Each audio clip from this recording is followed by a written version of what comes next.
Top. Bonsoir les amis. On va, Bezrat Hashem, on va étudier ce qu'on a l'habitude d'étudier, Bezrat Hashem. On va continuer à parler de ce qu'on a l'habitude de parler, Emet, Emouna, Tfila, etc., etc. On va, si on a le temps, Bezrat Hashem, on va terminer la Torah 7 avec l'aide de Dieu, si on a le temps aujourd'hui. Juste avant, Bezrat Hashem, on va essayer de récapituler quelques points très importants qu'apparemment on n'a pas expliqué comme il faut.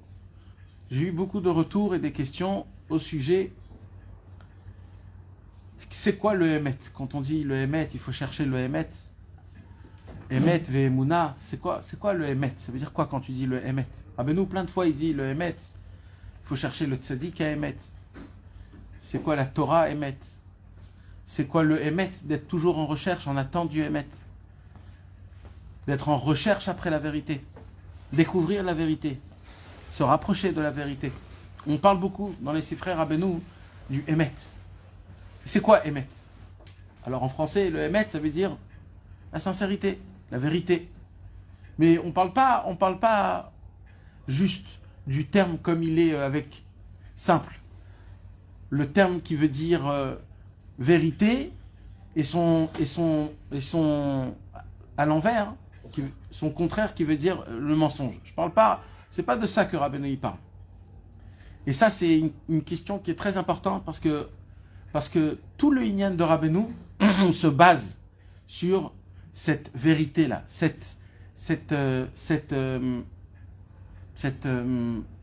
quelque chose qui n'a pas pris de forme, c'est quelque chose qui n'a pas pris de... Elle est neutre. C'est une vérité qui est neutre, et cette vérité-là, on en parle tellement, mais on ne sait pas c'est quoi. On ne sait pas ce que ça veut dire. Est-ce que quelqu'un ici peut me dire s'il a un rayon, s'il a une idée de ça veut dire quoi le Emet? Quand Rabbeinu il dit le Emet, Emet ve'emuna, il faut que le Emet il soit toujours avec la Emuna, ou alors de chercher la vérité, ou alors le Tzadik à Emet. Ça veut dire quoi le Tzadik à Emet? Il y a des Tzadikim qui ne sont pas Emet. S'il y a des Tzadikim qui ne sont pas Emet, alors c'est pas des Tzadikim. D'accord ou pas? Alors ça veut dire quoi Tzadik et Tzadik à Amiti? Ça veut dire quoi? Il y a un Tzadik qui n'est pas Amiti. Tous les Tzadikim, c'est des Tzadikim Amitim. Alors, ça veut dire quoi un tzaddik qui n'est pas Emet? Ça existe un truc comme ça, comment on peut expliquer ces choses-là? Et ainsi de suite. On peut retrouver plein de points comme ça. Un Ish Amiti. Il y a quelqu'un, c'est quelqu'un qui s'appelle un Ish ou Shakran, un menteur. Alors, un menteur, c'est un menteur. Alors, ça veut dire quoi le Emet? Ça veut dire quoi le Emet? Alors, pour cela, mes amis, on va faire un travail très profond. On va essayer d'approfondir le maximum, la mâche, mais pas d'une manière où ça soit compliqué et difficile. Non, on va essayer de rentrer dans les profondeurs de qu'est-ce que c'est le Emet absolu. C'est quoi la vérité absolue? C'est quoi comme j'ai dit tout à l'heure, neutre? C'est quoi le verbe de neutre? Comment on peut dire le verbe de neutre? Neutralité. La neutralité. Je ne sais pas si ça se dit en français, mais dès qu'il y a quelque chose qui commence à changer ou qui prend une autre forme, c'est déjà plus une vérité. C'est sophistiqué. C'est déjà quelque chose d'autre. Hachem, c'est le seul qu'on peut dire sur lui qu'il est neutre. Il n'a pris aucune forme. Pas transformé. Il n'est pas transformé. Il n'a pas été rajouté. Il n'a pas été... comme il est, à l'origine. C'est ça l'origine. Comme il est, son origine, c'est ça la vérité, c'est ça le Emet, et il n'y a rien d'autre.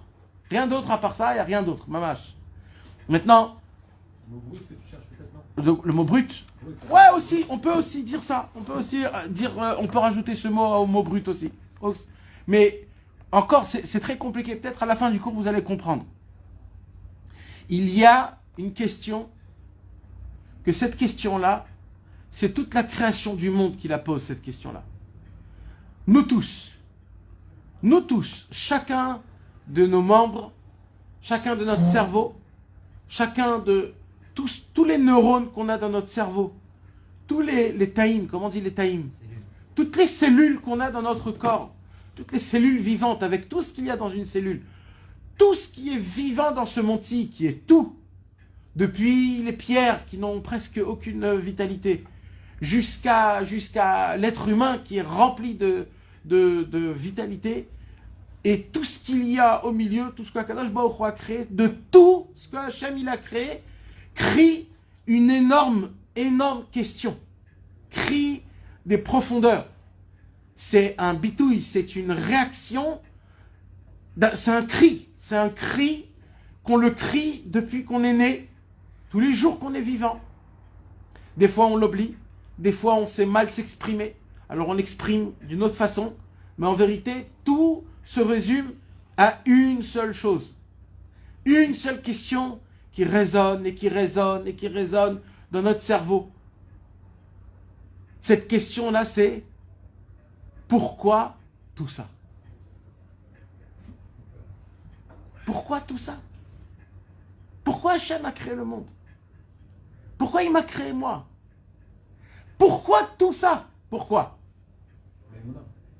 Alors, ça, c'est une question. Au moment, le Midrash il raconte que quand le bébé il naît et qu'il pleure, sur la paracha de la semaine, ou le même, parce que c'est la paracha Tazria, quand le bébé il naît, il pleure. Pourquoi il pleure? Alors il y a plusieurs explications. Chaque racham, il donne une explication. Un des rachamim là-bas, il donne une explication. Pourquoi il pleure? Parce qu'il ne comprend pas pourquoi descendre aussi bas. Pourquoi venir dans ce monde? Pourquoi? Pourquoi descendre aussi bas? Pourquoi arriver dans le complexe, dans les problèmes, dans des bilboulim, des tourbillons, dans des conflits, dans des guerres, dans de la haine? On descend dans un monde qui est très il est pas lisse. Il est très, comment dire l'envers de lisse? Rugueux. Très, comment? Rugueux. Il est très compliqué. Et le bébé, il sait pas. Et à chaque fois que le bébé, il pleure, c'est en fait une réaction de ce monde, en se disant, pourquoi tout ça? Et vous voulez savoir, mes amis? Tant qu'on n'a pas répondu à cette réponse, on est des personnes traumatisées. On est des traumatisés. On s'énerve vite. On n'a pas la patience. On n'arrive pas à être bessimcha. Pourquoi?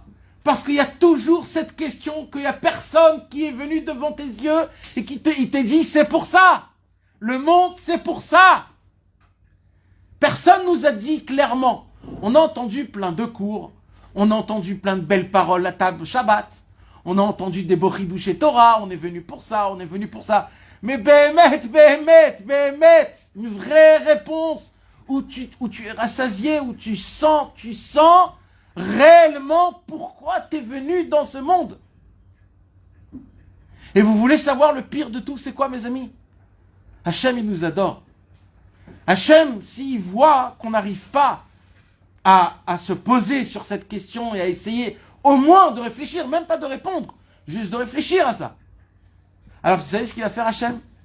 Il va nous faire des situations dans notre vie, à travers notre femme, ou alors à travers nos enfants. D'un coup, on voit que nos enfants ne marchent pas dans le même chemin des parents. Ils prennent un autre chemin. Et toi, tu te dis, comment c'est possible? C'est interdit, il ne faut pas, c'est très grave, etc., etc., etc. Les parents, ils sont un petit peu frustrés, parce qu'ils voient que leur enfant, ça ne leur parle pas. Quoi ne leur parle pas? La Torah ne me parle pas. Avraham, Yitzhak et Yaakov ne me parlent pas. Moshe Rabbeinu, ça ne me parle pas. C'est beau, c'est sympathique, mais oh frérot, tu sais ce qu'il y a dans ce monde-ci? Il y a des tavot. On me propose des rêves avec toutes les couleurs. On me propose des rêves où je peux toucher, je peux ressentir tout de suite tout. Toi, tu me dis, après 120 ans, il y aura Hachem, il y aura le Gan Eden. Le Yetzer Hara, lui, me propose tout maintenant, tout de suite, je goûte, tous mes sens, ils revivent, soi-disant. Je ressens tout.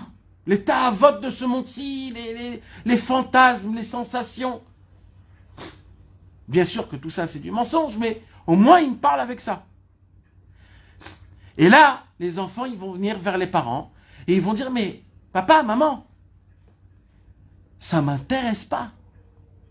Comment on peut dire une parole pareille, mes amis? Comment c'est possible aujourd'hui? Parce que c'est pas que nos enfants, hein. Vous savez que quelque part, on est tous comme ça. Il y a des points où ça nous parle, il y a des points dans la Torah, ça nous parle moins. Donc en vérité, nous aussi, on est comme ça.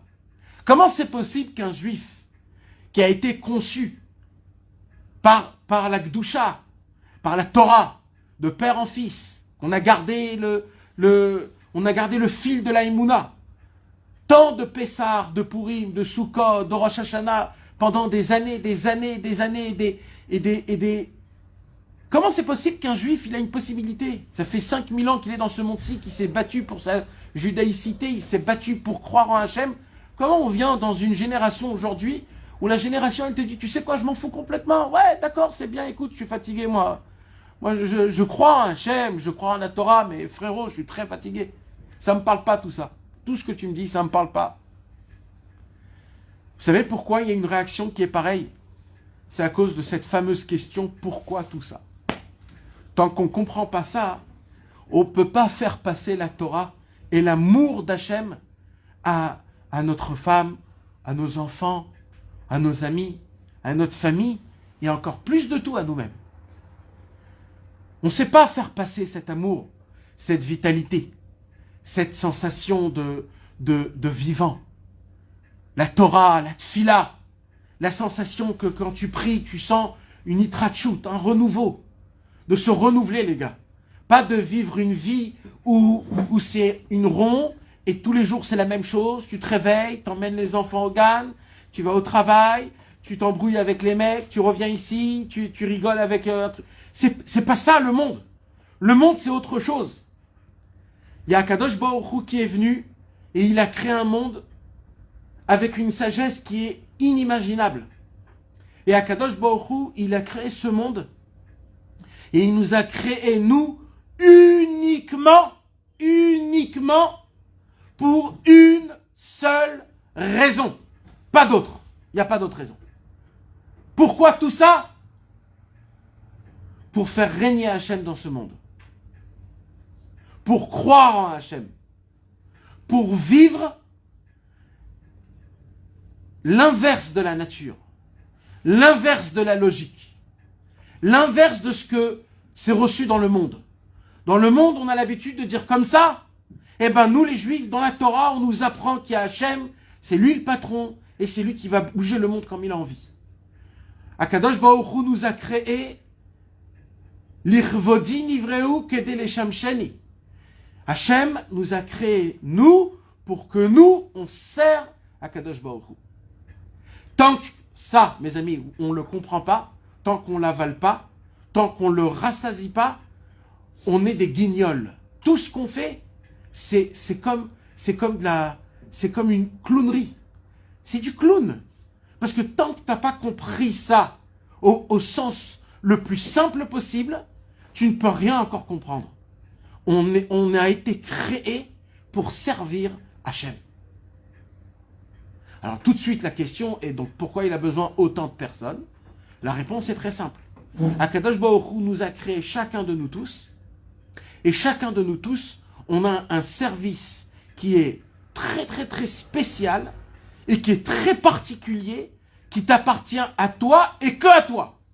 Et jamais depuis la création du monde, quelqu'un a servi Hachem comme toi, et Akadosh Baruch Hu, il attend de toi que tu le sers, par rapport à ton monde, par rapport à ton niveau, par rapport à tes capacités, par rapport à ta beauté et à tes qualités et à tes performances. Et Akadosh Baruch Hu, il attend de toi que tu crois en toi, que tu te valorises, que tu comprennes que tu es très important, que surtout tu te soumets pas, tu te sous-estimes pas. Akadosh Baruch Hu, ce qu'il attend de toi, le plus de tout, c'est que tu tu te considères comme quelqu'un d'important et tu le sers dans ce chemin-là. Dans ton niveau, même si c'est pas un haut niveau, dans ton niveau, ce que tu peux. Et tu dois avoir l'obligation de croire qu'Akadosh Baruch Hu, il adore, il aime et il est ébloui de ton service. Parce qu'Akadosh Baruch Hu ne fait pas comment ça s'appelle? Il recopie pas, il regarde pas, il fait pas des comparaisons. Akadosh Baruch Hu, ça n'existe pas de comparaison. Parce que la comparaison, c'est quoi, mes amis? C'est le numéro 2. C'est le numéro, c'est le nombre. Et Akadosh Baruch Hu, il est un. Il est unique. Hachem, ça n'existe pas le nombre. Chez Hachem, ça n'existe pas le pluriel. Chez Hachem, tout est un. Chacun de nous, c'est un. C'est unique. C'est pas un qu'il y a parmi 2, 3, 4. C'est un d'une façon qui est unique. Chad velo bechushban, comme on dit dans Patach Eliyahu Hanavi Zachor Letov. Ça veut dire quoi? Un chad velo bechushban. Chad velo bechushban, ça veut dire, c'est quand on dit que Hachem il est un, c'est pas le numéro 1 parmi le nombre 1, 2, 3, 4, 5. C'est le numéro 1 qui veut dire unité. Ça veut dire, il est le seul. Il n'y a pas d'autre. Il n'y a pas d'autre. Il n'y a pas un autre. Il n'y a pas de numéro après. Hachem, comment il nous regarde, nous, les Juifs? Et il ne nous regarde pas, nous tous ensemble, ou alors il regarde des comparaisons, lui, il est beau, lui, il n'est pas beau. Non, non, non, non. Hachem, quand il nous regarde comme lui, il est. Lui, il est comment? Il est un, mais pas un parmi un nombre. Il est un, unique, une unité. Il n'y a pas, ça n'existe pas quelque chose qui est à part ça. Quand nous, on sert à Kadosh Baruch Hu d'une certaine façon, on a une certaine façon, un service d'Akadosh Baruch Hu qui est unique. Maintenant, tout ce que je vous dis là, mes amis, tout ce que je vous dis, ça, c'est du Emet Pachout. C'est du Emet. Maintenant, vous voulez savoir quelque chose? En réalité, on n'a pas la possibilité d'avaler qu'on a été créé que pour servir Hachem. On n'arrive pas à l'avaler, ça. On n'arrive pas. Parce que si on a été créé que pour servir Hachem, alors il y a plein de choses que je fais dans la journée qui ne font pas partie de ce critère. Et là, tout de suite, je dois me poser la question, comment je dois réagir? Combien de force je dois mettre? Et là, tu vas te dire, oulala, peut-être mon chemin, il n'est pas comme il faut. Donc, en fait, quand tu réfléchis un petit peu à ça, tu te dis, oulala, je suis hyper loin de mon but. Est-ce que vous comprenez ce que je suis en train de vous expliquer? Ce que je vous explique, mes amis, c'est des yesodot, c'est vraiment des yesodot, c'est des bases, mamash, les bases les plus importantes de chacun qui veut se prendre en main dans la Vodat Hashem. On se retrouve tous en face de ce conflit-là tous les jours et plusieurs fois par jour. Plusieurs fois par jour, on a ce conflit-là. Qu'est-ce que je fais dans ce monde? Qu'est-ce que je fais dans ce monde? Alors, on a plein de réponses, mais on n'est pas fixé. La réponse la plus simple, la Torah nous dit, les Rachamim nous apprend, elle est hyper simple. Tu as été créé pour servir Hachem. Mais ça, mes amis, on n'arrive pas à le recevoir. On n'arrive pas à l'avaler. On n'arrive pas à y croire parfaitement. Peut-être je suis venu aussi pour avoir des enfants, aussi pour kiffer. Quoi, j'ai pas le droit de kiffer, quoi. On n'a pas le droit. Où c'est écrit qu'on n'a pas le droit, quoi? On peut pas de temps en temps kiffer un petit peu. Comment on peut pas? On peut pas un petit peu penser à soi-même un petit peu de temps en temps? Où c'est écrit que c'est interdit? Comment? Et est-ce qu'on peut... Et ainsi de suite. Il y a plein de choses dans ta tête qui vont d'un coup venir. Et là, tu vas dire, mais attends, si c'est comme ça, alors comment ça fonctionne? Et le seul au monde qui est venu et qui n'a pas eu honte de le dire à voix haute, en le criant, c'est Rabbi Nachman de Breslev qui a dit, cette émouna simple-là, on n'arrive pas à la voir. Ce émet-là, cette vérité-là, on n'arrive pas à la recevoir. On n'arrive pas. Il dit, Rabbeinu, il ne faut pas avoir honte de le dire. Même les grands tzadikim, c'est dur pour eux de comprendre ça, parce qu'au moment où un homme y comprend que réellement, on a été créé que pour Hachem, et que réellement, dans la vérité absolue, on doit penser qu'à ça à 100%. Mon corps, ça appartient à Hachem. Ma neshama, elle appartient à Hachem. Quand je dis mon corps, il appartient à Hachem, c'est pas juste une parole, ouais, mon corps, il appartient à Hachem. Non, il y a des conséquences quand tu dis ton corps, il appartient à Hachem. Il y a des conséquences. Quand ton corps, il appartient à Hachem, c'est qu'il y a des choses que tu ne peux pas te permettre. Parce que ton corps t'appartient pas à toi. Tu peux pas toute la journée te mettre des crèmes et te regarder devant la glace si tu es beau ou si tu n'es pas beau. Tu peux pas. Tu peux pas commencer à essayer de faire des choses qui vont faire du mal à ton corps. Ou à ne pas dormir comme il faut, ou à pas dormir dans des endroits comme il faut, ou à manger des choses qui sont mauvais. Et ainsi de suite. Il y a tellement de choses. Alors d'un coup, tu vas dire, oulala, je sais pas, moi, j'arrive pas à vivre cette vie-là. Rabbeinu, il dit, eh ben, il faut l'admettre. Rabbeinu, il dit, il faut déjà que vous admettez que vous n'arrivez pas à comprendre, à concevoir qu'est-ce que vous faites dans ce monde. Qu'est-ce que vous faites dans ce monde? Et là, je ne parle pas en général, hein, je ne parle pas qu'est-ce qu'on fait le Ham Israël dans le monde. Je parle en particulier, ça veut dire chacun.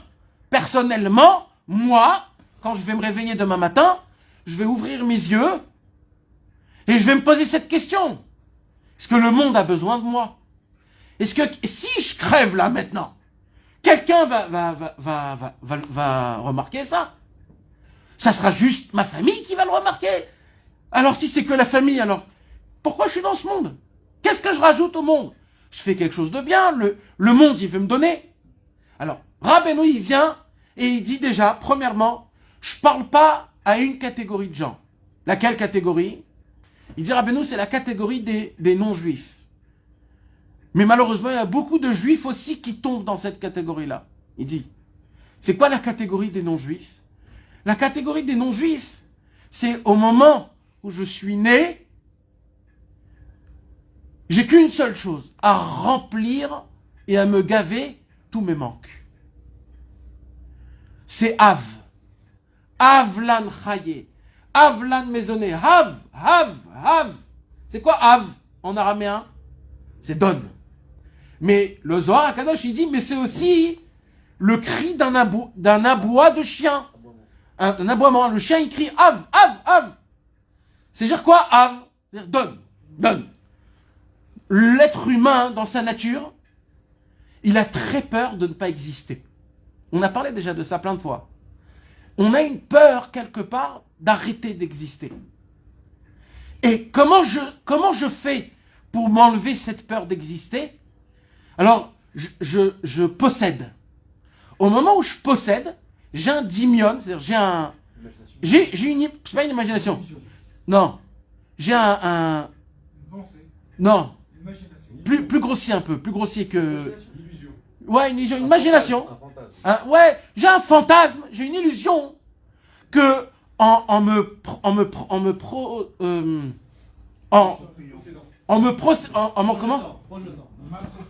m'appropriant la chose, alors ça va me faire du bien. Mais en fait, ça va te faire quoi du bien? Dès que j'ai quelque chose, j'existe. Donc, nous, en fait, c'est quoi? C'est que remplis-moi, donne. Je veux prendre, je veux avoir le maximum. Et c'est quoi la conversation du monde aujourd'hui? Qu'est-ce que t'as? Qu'est-ce que j'ai? Combien tu gagnes? Combien tu as? Combien t'as pas? Combien t'as gagné? Combien t'as perdu?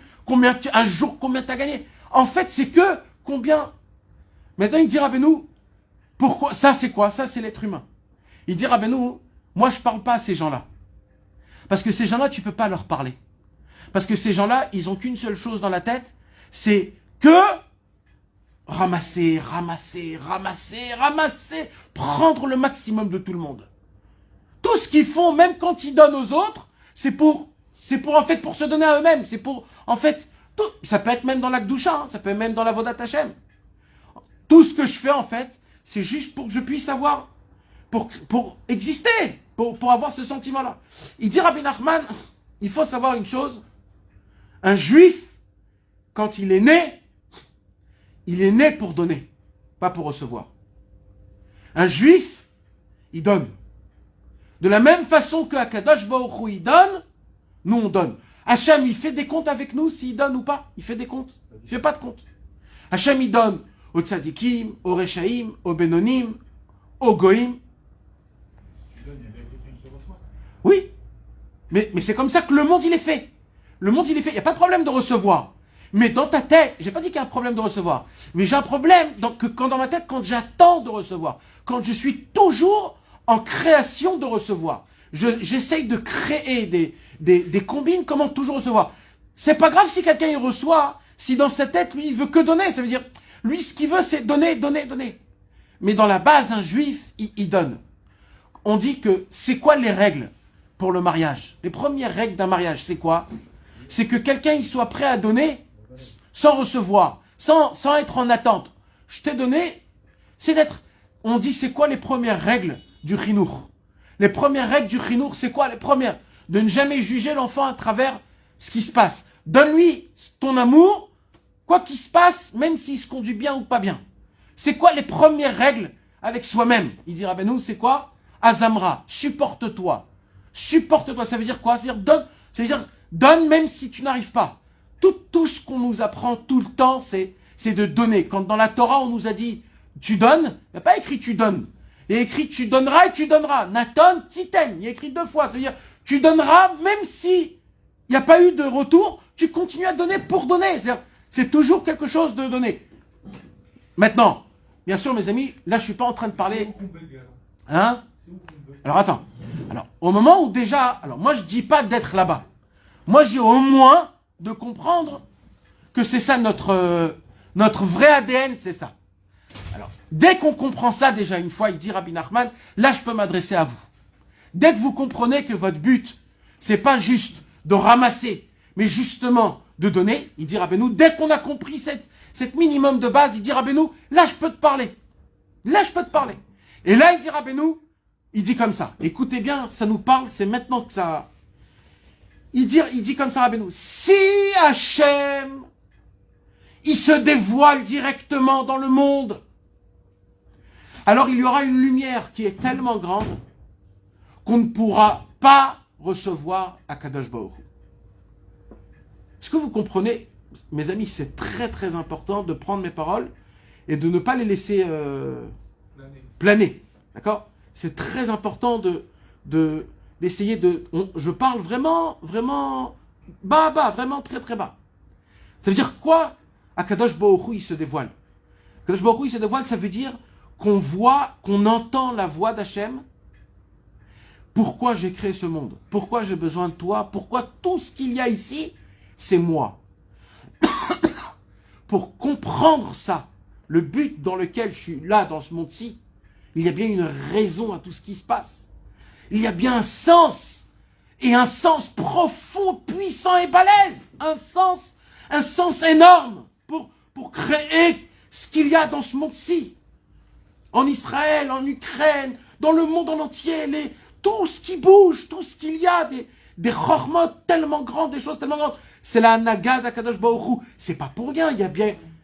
Alors, c'est quoi le sens? Comment moi, ça me parle à moi, personnellement? C'est certain qu'il y a un sens. Sinon, ça n'existe pas que le monde est pour rien. Ça n'existe pas que le monde, plouf, ça y est, il a été créé, il s'est fait, les choses... Ça n'existe pas.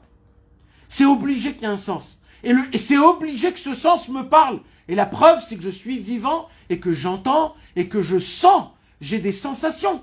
J'ai des sensations de joie, de peur. J'ai des sensations de... J'ai plein de sensations. Ces sensations, c'est Hachem qui me les donne. Donc c'est Hachem qui me parle à travers tout ce qui se passe. Et je ne peux pas rester adish, comment on dit Comment Indifférent. C'est plus sensationnel. Insensible. Je ne peux pas rester insensible à ce qui se passe. Alors il dit Rabbeinu, mon fils, et comme ça il dit à tout le monde, Hachem ne peut pas se dévoiler comment il est réellement. Il ne peut pas. Et là, Rabbi Nachman, il dévoile un chidouche énorme. Il dit maintenant, je vais vous dévoiler un secret exceptionnel. Vous vous rappelez ce que le Harizal, il avait dit au tout début du Etzraïm, tout début. Comment le Harizal, il commence la Kabbalah. Comment ça commence la Kabbalah du Harizal? Ses premiers mots au Hari Akadosh, les premiers mots, c'est qu'au tout début de la création du monde, au tout début de tout, au commencement de tous les commencements, il y avait une seule lumière qui était infinie. Infinie. Elle était simple, et infini. Et il n'y avait que ça. Il n'y avait rien d'autre. Ça remplissait, on ne peut pas dire remplissait, parce que quand tu dis rempli, ça veut dire qu'il y a un endroit, un espace. Il n'y avait pas d'espace. Il n'y avait que ça. C'était Or en Sof, une lumière infinie. Et Akadosh Baruch Hu, il a voulu créer le monde, mais comme il n'y avait pas d'espace dans le monde, alors qu'est-ce qu'il a fait?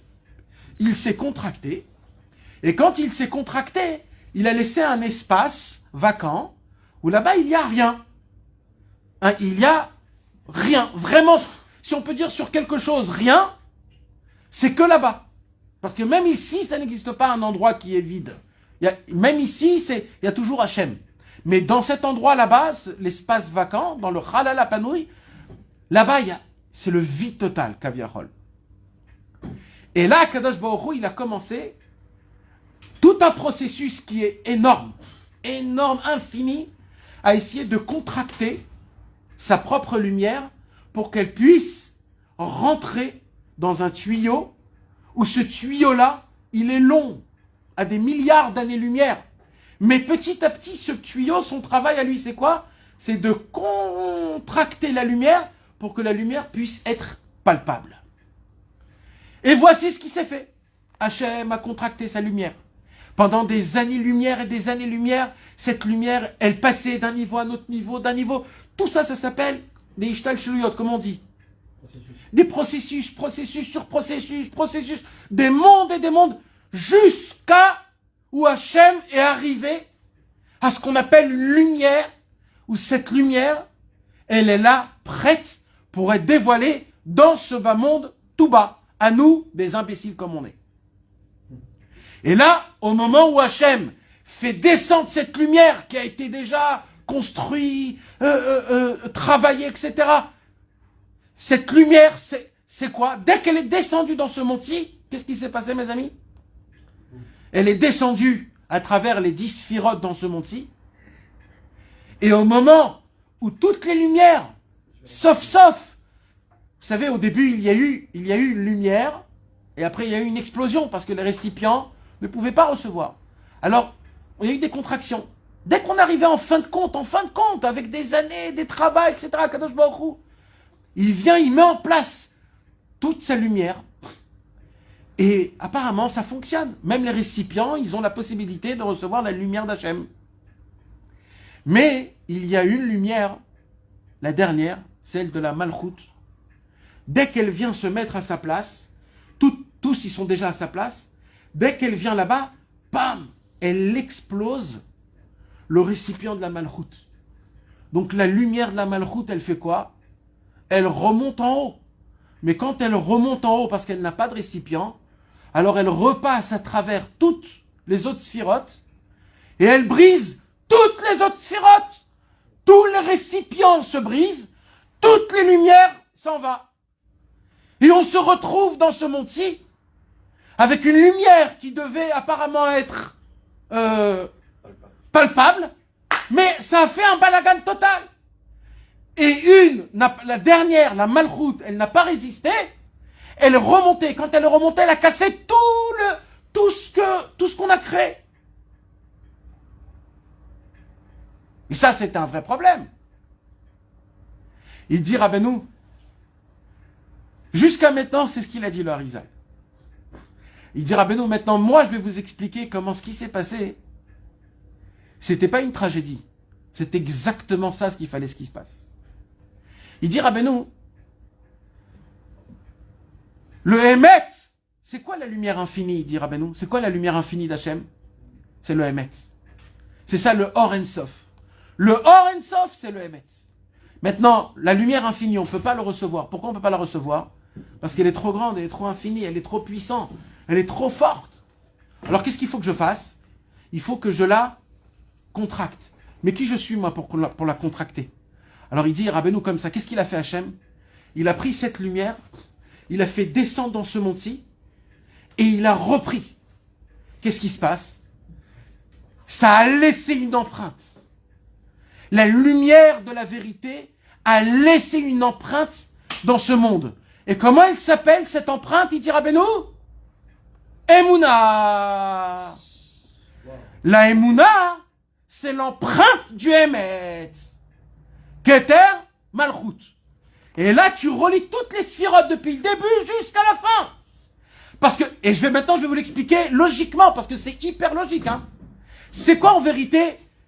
On va prendre un exemple vraiment très, très simple, d'accord? Il y a une vérité. C'est quoi la vérité? La vérité, c'est par exemple, il y a écrit dans la Torah, celui qui fait Shiloh HaKel, celui qui fait la mitzvah de Shiloh HaKel, c'est-à-dire de chasser la mère quand la mère elle s'assoit sur ses bébés, il y a une mitzvah de chasser la maman. C'est une mitzvah, on la comprend pas, c'est comme ça que c'est écrit. La Torah, elle nous dit, celui qui fera cette mitzvah-là, sera zoché l'arichut yamim. Il sera zoché d'avoir une longue vie. D'accord? Alors maintenant, qu'est-ce qui se passe? Ça, c'est quoi ça? C'est du émet, ça. Il n'y a pas plus vrai que la Torah. D'accord? Le émet, c'est que la Torah. Donc ça, c'est émet vadaï. D'accord? Ça, c'est une émet keter. D'accord? Maintenant, ce qui va se passer, c'est que moi, dans ce monde-là, je vais voir des choses qui vont m'éloigner de cette vérité. Je vais voir quelqu'un qui va faire une mitzvah de Shiloh HaKel, et d'un coup, il va tomber, il va mourir. Comme dans l'histoire de la Gemara. Je vais voir d'un coup qu'il a fait ça, il a eu des trucs, des points d'interrogation où tu te dis, mais il y a un problème. Il y a écrit dans la Torah autrement. Dans la Torah, il y a écrit, je donne le maaser. Si tu donnes le maaser, Akadosh Baruch Hu, il te promet, tu ne verras pas de manque à cause du maaser que tu as donné. Tu ne verras pas. Ça ne sera pas ces 10%-là qui vont te créer des problèmes, il te dit Hachem. Quoi qu'il se passe, sur ces 10%, tu n'auras pas tes problèmes. Et il dit la Torah, et si tu donnes 20%, alors je te promets, dit la Torah, je te promets, Hachem il te dit, je te promets, que pas, je vais te les rendre, ces 20%. C'est que tu vas être riche. Ça veut dire, c'est comme si tu l'as mis dans une banque, et la banque, elle te dit, écoute, je te donne 15% tous les mois. Tout ce que tu mets. Tu le vois, l'argent. Maintenant, un monsieur, il vient, il dit, ok, bon, je vais pas le faire pour ça, mais comme c'est quand même déjà dit, pourquoi pas? Et là, le monsieur, il commence à donner 20%. Ça fait mal. 1 mois, 2 mois, 3 mois, 4 mois.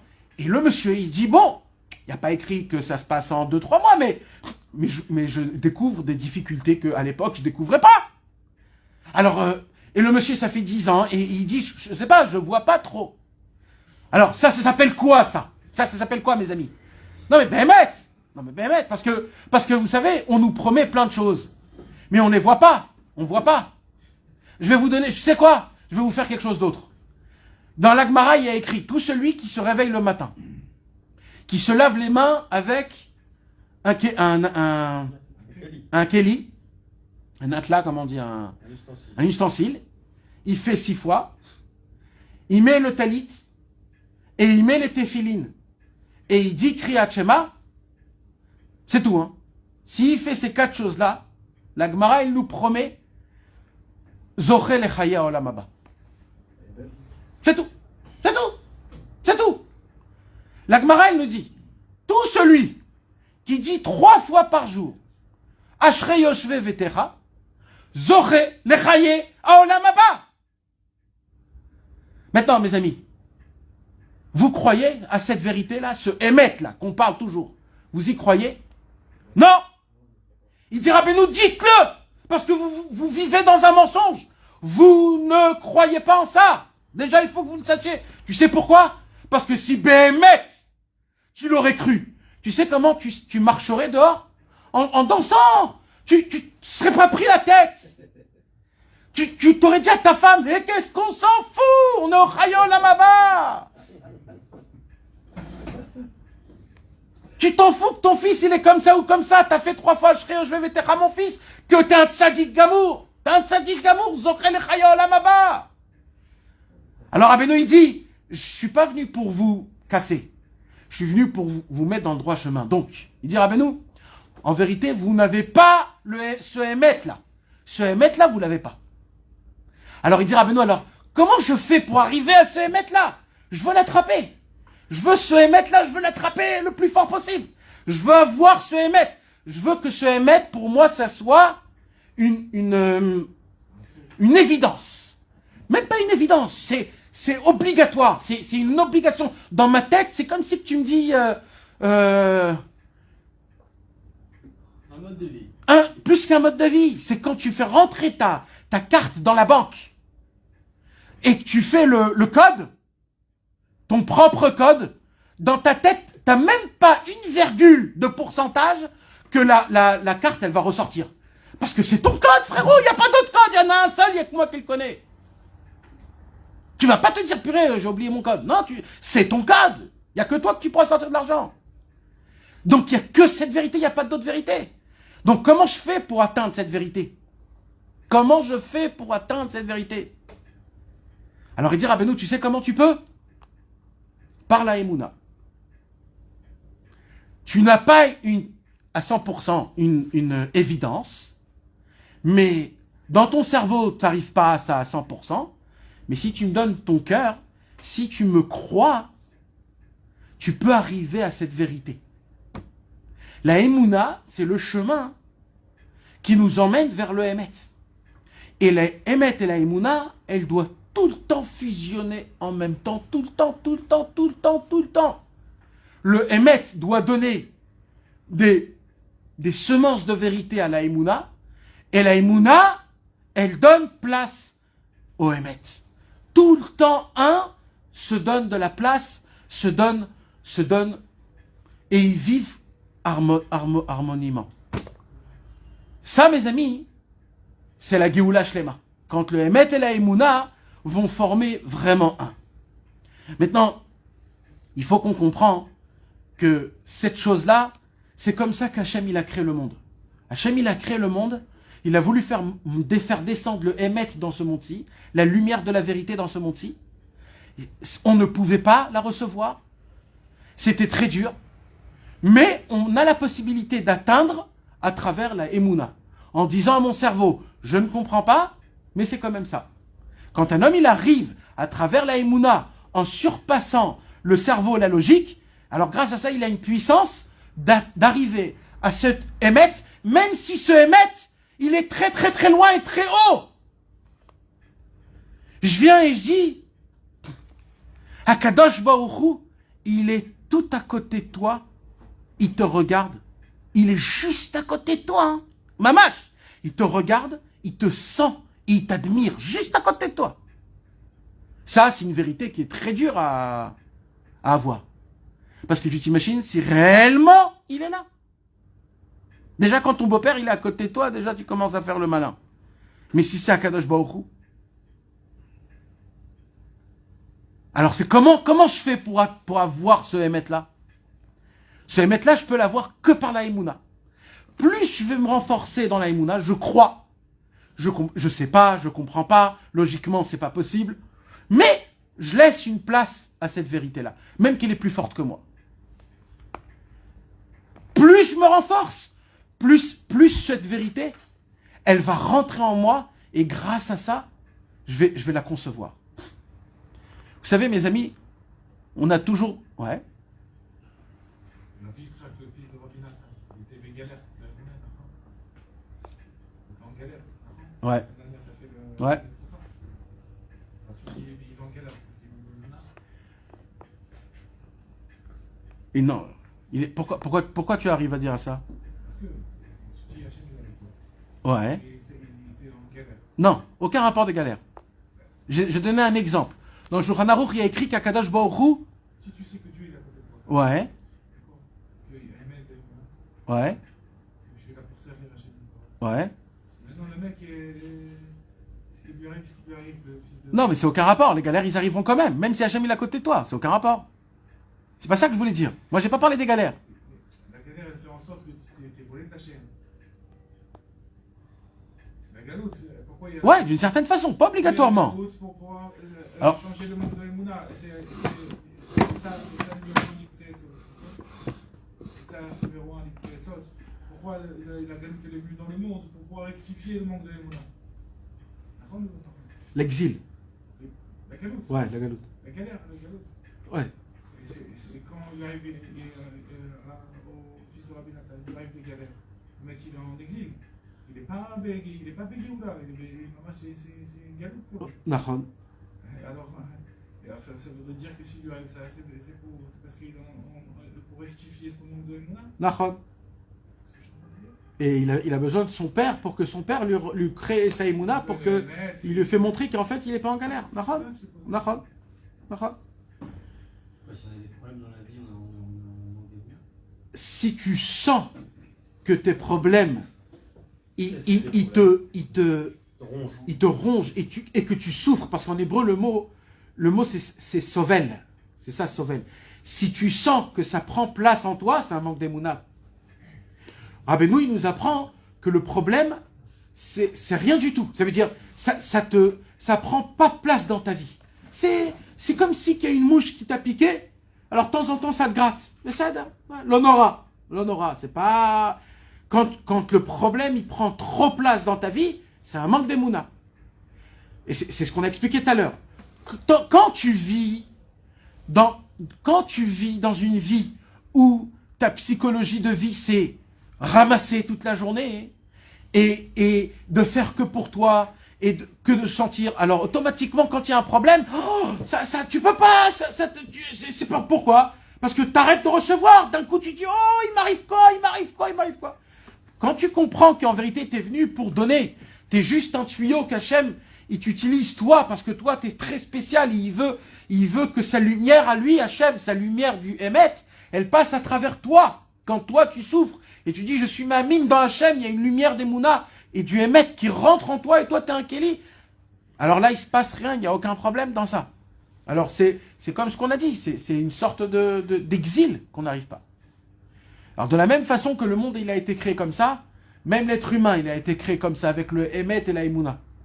Rabbi Nathan, il dit dans l'Ikuta Halachot que la seule création réelle qui a été créée dans le monde, c'est que le Emet et la Emouna. Il n'y a rien d'autre dans le monde à part le Emet et la Emouna. Vous imaginez, c'est quoi cette parole-là? Tout tourne à travers le Emet et la Emouna. Il n'y a eu aucune création du monde à part le Emet et la Emouna. Tout, c'est un dérivé de Emet et de Emouna. Toi, tu vois un arbre. Le but du monde, c'est pas que tu vois un arbre. Il y a toute une sagesse dans cet arbre. Et toi, tu as la possibilité de découvrir la divinité d'Hachem, de comprendre la volonté d'Hachem, de comprendre, toi, avec cet arbre, c'est quoi le lien. Tu as cette possibilité, mais tu ne peux pas pour l'instant. Alors comment tu atteins cette vérité? Comment tu atteins ce niveau-là? En avant la Emouna. J'ai la Emouna que cet arbre est rempli de divinité, qu'il a été créé. Mais c'est pas juste de le dire. C'est réellement de le vivre. Là où tu sens et tu verras que vraiment tout bouge avec le Emet et la Emouna. Dans l'atome, mes amis, je vous ai dit, dans l'atome, il y a le proton et le neutron. Il est fait que de protons et neutrons. C'est vraiment le Emet et la Emouna. Et autour de ça, il y a le tzaddik. C'est l'électron. Le tzaddik qui vient et qui rassemble tout. Pourquoi? Parce que Rabbeinu, il dit, comment on fait pour avoir le Emet? Comment on fait? Alors, il faut s'attacher au tzaddikim. Et ça suffit pas, il dit Rabbeinu. Il faut quoi encore? Prendre conseil chez eux. Il dit Rabbeinu, qu'est-ce qui se passe? Quand tu vas prendre conseil chez eux, le tzaddik, lui aussi... Alors, attends, j'arrête et je reprends un autre inyan. Donc, on a vu que la création du monde, elle a été faite par le Emet et la Emouna. Maintenant, on va voir comment la création de l'être humain, il a été fait aussi par le Emet et la Emouna. Quand, au début, il y a écrit que Adam Arishon et Chava, ils étaient tout nus et ils étaient les deux collés en un seul corps. D'accord? Rabbi Nathan, il nous apprend que Adam Arishon, c'est l'homme. Et l'homme, c'est équivaut à quoi? À l'intelligence, au cerveau, le sechel, la logique. L'homme, l'être humain, l'homme, il est très mathématique. Tout doit être logique. Les choses doivent être bien imbriquées, exactement. Je dois comprendre comment ça fonctionne. Je dois savoir par où ça commence, par où ça se termine. Je dois comprendre. Je dois être les pieds sur terre. Par contre, Rabbi Nathan, il dit la femme, son côté fort, c'est pas la sagesse, c'est pas le cervelle. Son côté fort, c'est la sensation, c'est le cœur. Elle n'a pas besoin de voir qu'une brique se met bien dans une... tu peux lui donner plein de briques, elle peut te construire, elle voit des choses plus grandes. une femme, elle a la sensation. Il dit Rabbeinu, Adam Arishon équivaut au Emet. Et Chava équivaut à quoi? Emouna. Maintenant il dit Rabbeinu, Behemet. Comme ça il dit Rabbi Nathan dans l'Ikuta Lachot, il dit Rabbi Nathan, avant la création du monde, Rabbi Meir Balanes, il a écrit dans le Sefer Torah, c'est écrit dans la Gemara, quand il a écrit qu'ils avaient des habits de lumière. Nachon? Vian Bichem Kutnot Or. C'est quoi Or? Avec un aleph. Lumière. Il avait écrit, Rabbi Meir Balanes, il avait écrit au début, Kutnot Or, avec un aleph. Et la Gemara, il dit, pourquoi Rabbi Meir, il écrivait des habits de lumière? Parce qu'en vérité, chez nous, c'est écrit comment? Avec un aïn, c'est-à-dire des habits en cuir, de peau. C'est-à-dire notre peau à nous. Et Rabbi Meir Balanes, il nous apprend qu'avant la faute de l'arbre de la connaissance, ils n'avaient pas de corps, alors ils avaient quoi? C'était un corps de lumière. Rabbi Nathan, il pose la question, il dit, j'arrive pas à comprendre pourquoi il est obligé de dire ça. Pourquoi il ne peut pas être rationnel, Rabbi Meir? Il ne peut pas dire tout simplement qu'ils avaient un corps et puis c'est tout. Et il dit Rabbi Nathan, parce qu'en vérité, avant la création du monde, le corps de Adam Arishon, c'était de la lumière du Emet, et le corps de Chava, c'était la lumière de Emouna. Mais réellement, le concentré, la lumière la plus grande au monde, Hachem l'a fait rentrer où? En existant pour toucher, on pouvait toucher la vérité. Quand on regardait Adam Arishon, on voyait la vérité, on n'avait pas besoin de parler, on n'avait pas besoin de dire, c'était comme ça, c'était là. Vous savez mes amis, si on a les yeux purs, on voit un être humain, on est Ma'amin B'Hashem directement. Quand on voit comment l'être humain il fonctionne, comment il se réveille tous les matins, comment il évolue, comment il naît, comment il meurt, tout de suite tu crois en Hachem quand tu vas aux toilettes, quand tu manges, quand tu dors, quand tu fais des actions, comment il court, qu'est-ce qui se passe quand un homme il est malade, rien que tu vois ça, tu vois Hachem. Mais moi j'arrive pas à voir Hachem. Pourquoi? Parce que je suis loin de cette émette là. Donc en vérité, il dit Rabbeinu, le corps de Adam Arishon c'était Emet, et le corps de la femme c'était la Emouna. Et il dit Rabbi Nathan, et jusqu'à aujourd'hui, on a cette empreinte de Emet et notre femme de Emouna. Maintenant il dit Rabbeinu, qu'est-ce qui s'est passé? Il s'est passé que le serpent est venu et il a donné un conseil. Qu'est-ce qu'on a dit? Qu'est-ce qu'il dit Rabbeinu? Quand tu reçois un conseil d'un tzaddik, grâce à ça tu reçois une semence de vérité. Donc il y a comme une union, il y a comme un mariage, et grâce à ça, ça fait engendrer des enfants qui sont bons. Par contre, Hasvé Shalom, quand tu prends un conseil de quelqu'un du niveau du Nachash, un Nachash ici, Annie, du serpent, quelqu'un qui n'est pas comme il faut, alors son conseil à lui, tu lui prends, c'est une semence horrible. Et grâce à ça, il se passe quoi? Il s'est passé que, malheureusement, le serpent a donné un mauvais conseil à Adam Arishon et à Chava. Et là, il s'est passé quoi? Ils ont perdu la lumière du Emet et la lumière de la Emouna. Et tout de suite, ils ont dit quoi? Oh, on est tout nu. Ça veut dire quoi, on est tout nu? Ça veut dire que cette lumière, elle est trop pure. Elle est trop neutre. Elle est trop essence. Elle est trop essentielle. C'est trop puissant. C'est trop intime. C'est trop intime. C'est une intimité énorme. C'est l'intimité d'Hachem. C'est le Emet de Dieu. C'est la Emouna d'Hachem. C'est une intimité qui est énorme. Donc Chava, elle a vu la vérité. Elle s'est dit, oulala. Et Adam Arishon, il a vu l'intimité de Chava. Il s'est dit, oulala. C'est tout de suite, on a besoin d'habits. Il dit Rabbi Nathan, c'est quoi les habits? Ben, un habit, c'est quoi? Quand il y a trop de lumière, tu fais quoi? Tu couvres. Grâce à ça, la lumière, elle peut passer à travers les habits. Donc en vérité, un lévouche, un habit, c'est quoi? C'est une sorte de contractement. C'est un contractement de lumière. C'est pour cela qu'ils ont demandé des habits. C'est quoi les habits de Adam Arishon? Les habits du Emet. C'est quoi les habits du Emet? C'est quoi les habits du Emet, mes amis? On parle du Emet. Ça fait 1 heure qu'on parle du Emet. Le Emet, on a dit, la seule proportion aujourd'hui où tu peux dire Emet, c'est quoi? Torah, Temet, Natan Lanu. C'est que la Torah. La Torah, c'est la seule chose émettre que tu peux dire. Il n'y a rien de plus émettre que la Torah en elle-même. Donc, Akadosh Baruch Hu, il a créé la Torah. La Torah, c'est l'habit du émet. C'est l'habit du émet. Tu veux savoir, tu veux te rapprocher de la vérité, essence de Dieu, de connaître pourquoi on est dans ce monde-ci, de savoir pas la sincérité d'Hachem, mais l'essence de Dieu, la neutralité d'Akadosh Baruch Hu. Tu veux savoir la lumière de la vérité du émet, tu pourras la découvrir qu'à travers la Torah. Chaque histoire, chaque parole, tout ce qu'on t'ordonne, tout. Et quand Chava, il a demandé des habits, c'est quoi l'habit de Chava? C'est quoi l'habit de la Emouna? Non, c'est les mitzvot. Plus tu fais de mitzvot, plus tu comprends et t'arrives à faire rentrer en toi la Emouna.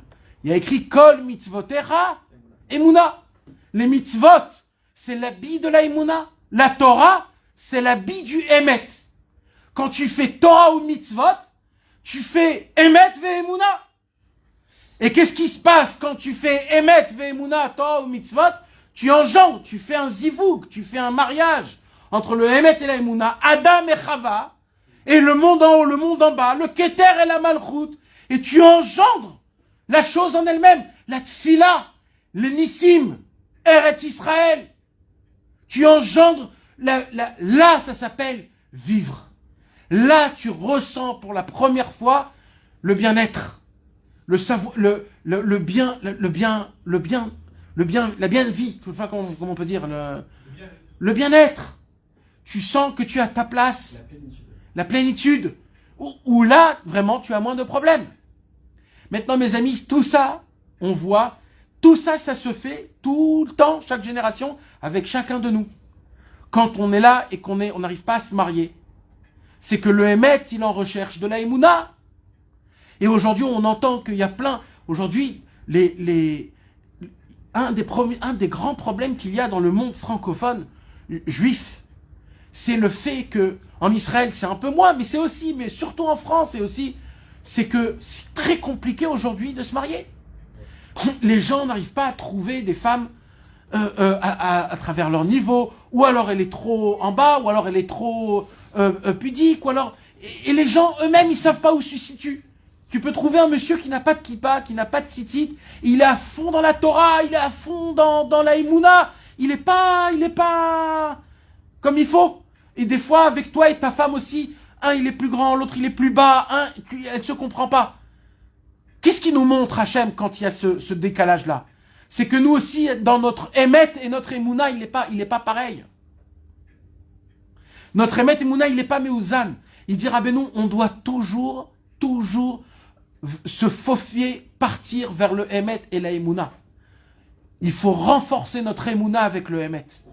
Comment? À travers la Torah et les tzadikim, parce qu'on a dit c'est la Torah. Maintenant, il y a un problème, il dit Rabbi Nathan, c'est quoi le problème? C'est que même la Torah, et même les mitzvot, la Torah, il dit Rabbi Nachman, on n'arrive pas à l'étudier suffisamment. Quand on étudie 1 heure dans la journée, on se dit, écoute, j'ai fait, c'est beaucoup, c'est déjà assez. Il dit, Rabbeinu, mais vous savez combien de quantité de émet vous avez besoin dans votre corps tous les jours? Vous avez besoin d'une grande quantité, surtout avec le combat qu'il y a en dehors dans ce monde-ci, surtout avec le mensonge de ce monde. Alors il dit, Rabbeinu, premier problème, c'est quoi? C'est qu'il n'y a pas assez d'études. Deuxièmement, même pour la Emouna, même pour les mitzvot, on n'applique pas assez de mitzvot. Dans le monde, on devrait faire plein de mitzvot pour que ça soit un beau habit pour la Emouna. Alors il dit, Rabbeinu, alors qu'est-ce qu'on fait alors? Il dit, Rabbeinu, il y a un chemin, un troisième chemin. C'est le conseil. Et de ça. C'est ce qu'on a parlé le cours dernier. Et le conseil, c'est qui dévoile? C'est que le tzaddik. Hachem a créé un tzaddik. C'est quoi un tzaddik? Un tzaddik émet. Ça ne veut pas dire qu'il y a des tzaddikim sheker. C'est pas ça que ça veut dire. Quand je dis émet, c'est comme je vous ai dit un qui n'est pas du nombre. Quand je dis émet, c'est pas une vérité qui se définit à travers un mensonge. Non! En hébreu, émet, c'est pas par rapport à un sheker. C'est pas par rapport au mensonge. Emet en hébreu, c'est quelque chose. C'est une, comment dire, c'est une vérité absolue. C'est-à-dire, elle ne dépend pas. Cette vérité-là, mes amis, c'est une vérité qu'on doit l'atteindre. Ce tzaddik-là, c'est un tzaddik Emet, c'est un tzaddik qui est unique. C'est pour ça qu'on dit tzaddik amiti, ou son conseil, quand tu dis tzaddik amiti, ça ne veut pas dire que lui, c'est un tzaddik vrai. C'est que son conseil amène à la vérité. C'est ça, tzaddik amiti. Tzaddik amiti, c'est un tzaddik qui t'emmène à la vérité. C'est pas que le tzaddik, il est vrai. Comprenez ce que je suis en train de vous dire? Et c'est ça ce que Rabbeinu, il nous parle tout le temps. Tzaddik à Emet, tzaddik à Emet. Quand il dit tzaddik à Emet, il parle pas d'un tzaddik authentique. Il parle d'un tzaddik qui t'amène vers l'authenticité. Mes amis, c'est très important ce que je vous dis. C'est des choses qui sont vraiment très importantes. C'est des bases très très importantes. Et il dit Rabbeinu, alors qu'est-ce qu'il faut qu'on fasse nous alors? Il dit Rabbeinu, sauf, en fin de compte, il faut faire quoi? Je suis loin du Emet, je suis loin de la Emouna, je suis loin de la Torah, je suis loin des mitzvot. Alors il dit Rabbeinu, quand tu vas mettre toutes tes forces dans les conseils du tzaddik, parce que le tzaddik, son travail à lui, c'est de se rabaisser à toi, parce que s'il se rabaisse pas à toi, ça s'appelle pas une aide, ça s'appelle pas un conseil. Nachon ou pas? S'il te donne un conseil qui n'est pas applicable, c'est pas un conseil. Un conseil, c'est que c'est quelque chose que tu peux appliquer.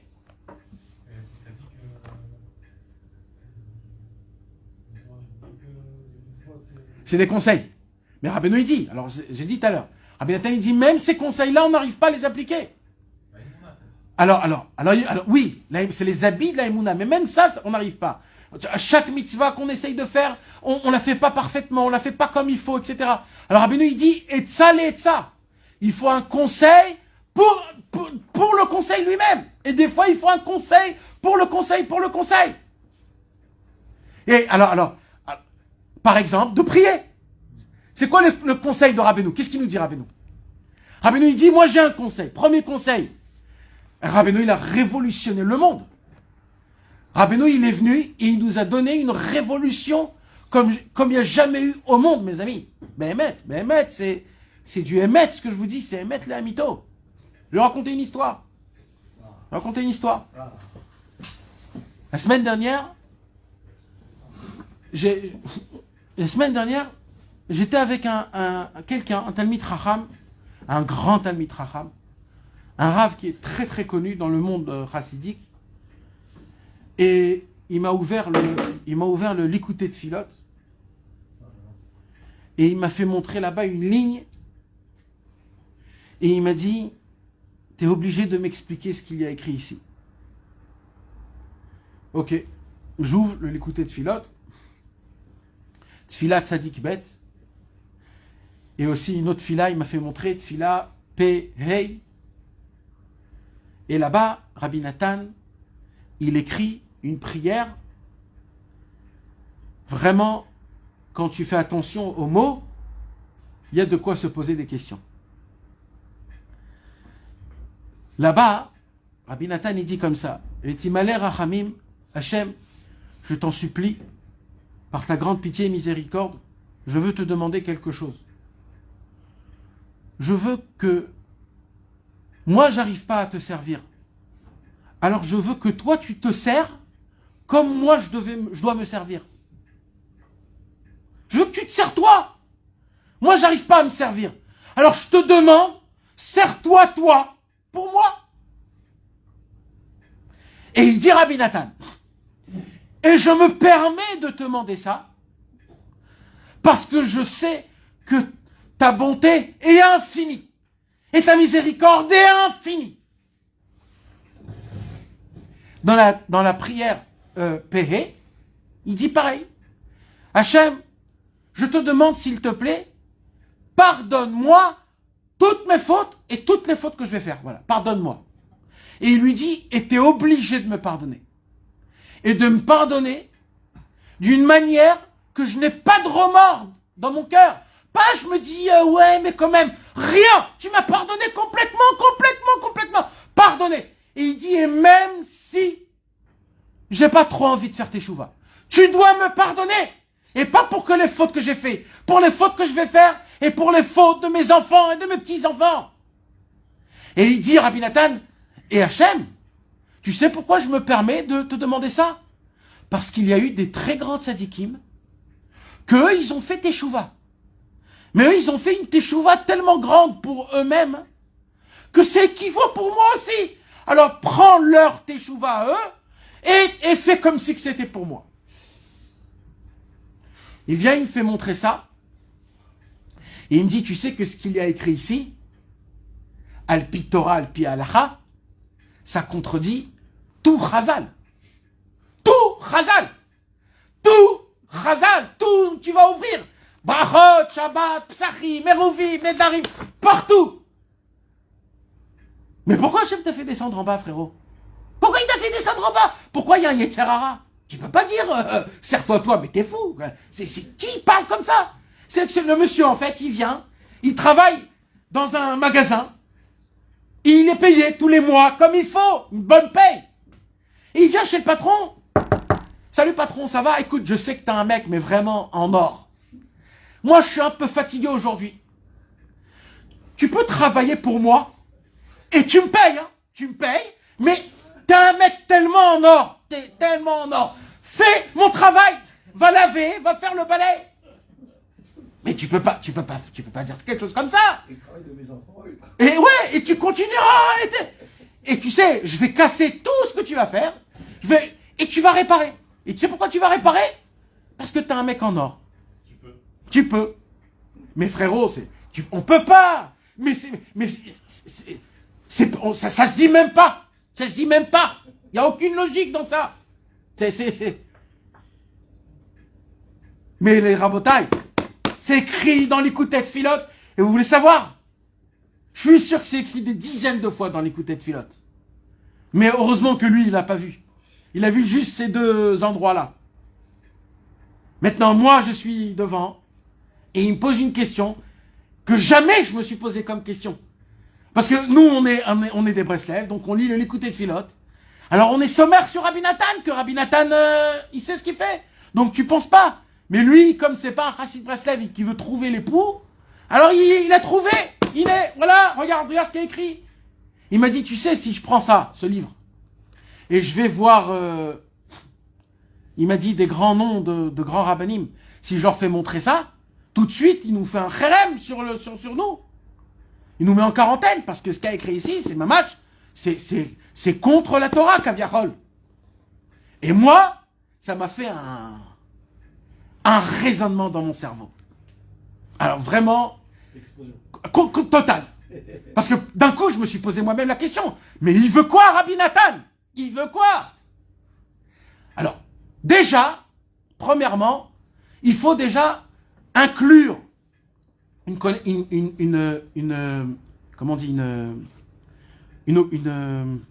évidence que on parle pas d'un monsieur qui connaît pas la halachot. On parle de Rabbi Nathan, que Rabbi Nathan, il a terminé le chasse avec tous les mefarshim à l'âge de 14 ans. Et qu'à l'âge de 20 ans, il devait être le rave de tout Charigrad qui maintenait en elle 80 villages. Qu'à l'âge de 20 ans, comme je vous ai dit la semaine dernière, il avait les épaules assez grandes pour supporter des très grandes tzadikim et d'être le rave, qui a été aussi le gendre de Rabbi David Tzvi Agadol, le grand Rabbi David Tzvi, qui était le patron et le possèque de toute la génération, de Rabbi Levi Yitzhak de Berditchov, de Rabbi Baruch Mimé Jibouj, du Degel Machanef. On ne parle pas d'aujourd'hui. On parle le grand rabbin des élèves du Baal Shem Tov, d'accord? Et on voulait amener Rabbi Nathan à l'âge de 20 ans à cette place-là. D'accord? Donc, Zevadaï, que Rabbi Nathan, il était baki dans toutes les halachot, dans le Shulchan Aruch, de ce que la Torah nous permettait. Donc, s'il a écrit ça, c'est que il sait ce qu'il dit. Donc, on peut pas dire que Rabbi Nathan s'est trompé. C'est-à-dire, ça, c'est pas une réponse à répondre. C'est-à-dire, même un cholek sur Rabbeinu, il peut pas dire cette réponse, parce que même un cholek de Rabbeinu, il est maskim que Rabbi Nathan c'était un Talmid Chacham. Vous comprenez ce que je suis en train de vous dire? Donc tu peux pas venir ici et dire qu'il s'est trompé. C'est pas une réponse. Il faut que tu me donnes une... Ou c'est un coffre, ou non. Mais tu peux pas me dire qu'il s'est trompé. Et je lui ai pas répondu. Bah, mais ma tête, elle pesait vraiment très très lourd. Et très vite, Hachem m'a envoyé une réponse. Il y a une grande marloquette dans la Gemara, Masechet Brachot. Au tout début, il y avait des chassidim à l'époque, qu'avant de prier, ils se préparaient à la prière 1 heure avant, ils priaient et 1 heure après. La Gemara, elle pose la question, si c'est comme ça, alors pendant 9 heures, ils prient, parce qu'il y a 3 prières, donc il faut 9 heures prier. 1 heure tu pries, 1 heure avant, 1 heure après. Alors la Gemara pose la question, et alors, et la Parnassa, Matia Aléa, alors c'est quand on va aller au travail? C'est quand on va étudier? Tu peux pas, 9 heures par jour. Alors la Gemara, elle répond. La Gemara, elle répond, plusieurs réponses, et des réponses là-bas, on comprend que quoi? Que le plus important, Béhémet, c'est pas la tfila, c'est la Torah. Parce que la tfila, tu demandes des demandes personnelles, des demandes matérielles, des demandes parnassa, la bonne santé, etc., etc. Et la Torah, c'est des choses qui sont spirituelles. Donc, Nimnu Vegamru, les Chachamim, ils sont arrivés à une conclusion qu'il faut mettre plus de temps dans la Torah que dans la tfila. Parce que la Torah, elle t'emmène dans le monde futur. La tfila, elle te donne ce monde-ci. Tous tes manques que tu as besoin, tu dois prier. Rabbi Nathan, dans Ilchot Rosh Chodesh, à la Chavav, Rabbi Nathan, il prend cette Gemara et il commence à la démonter une par une. Il commence à poser des questions.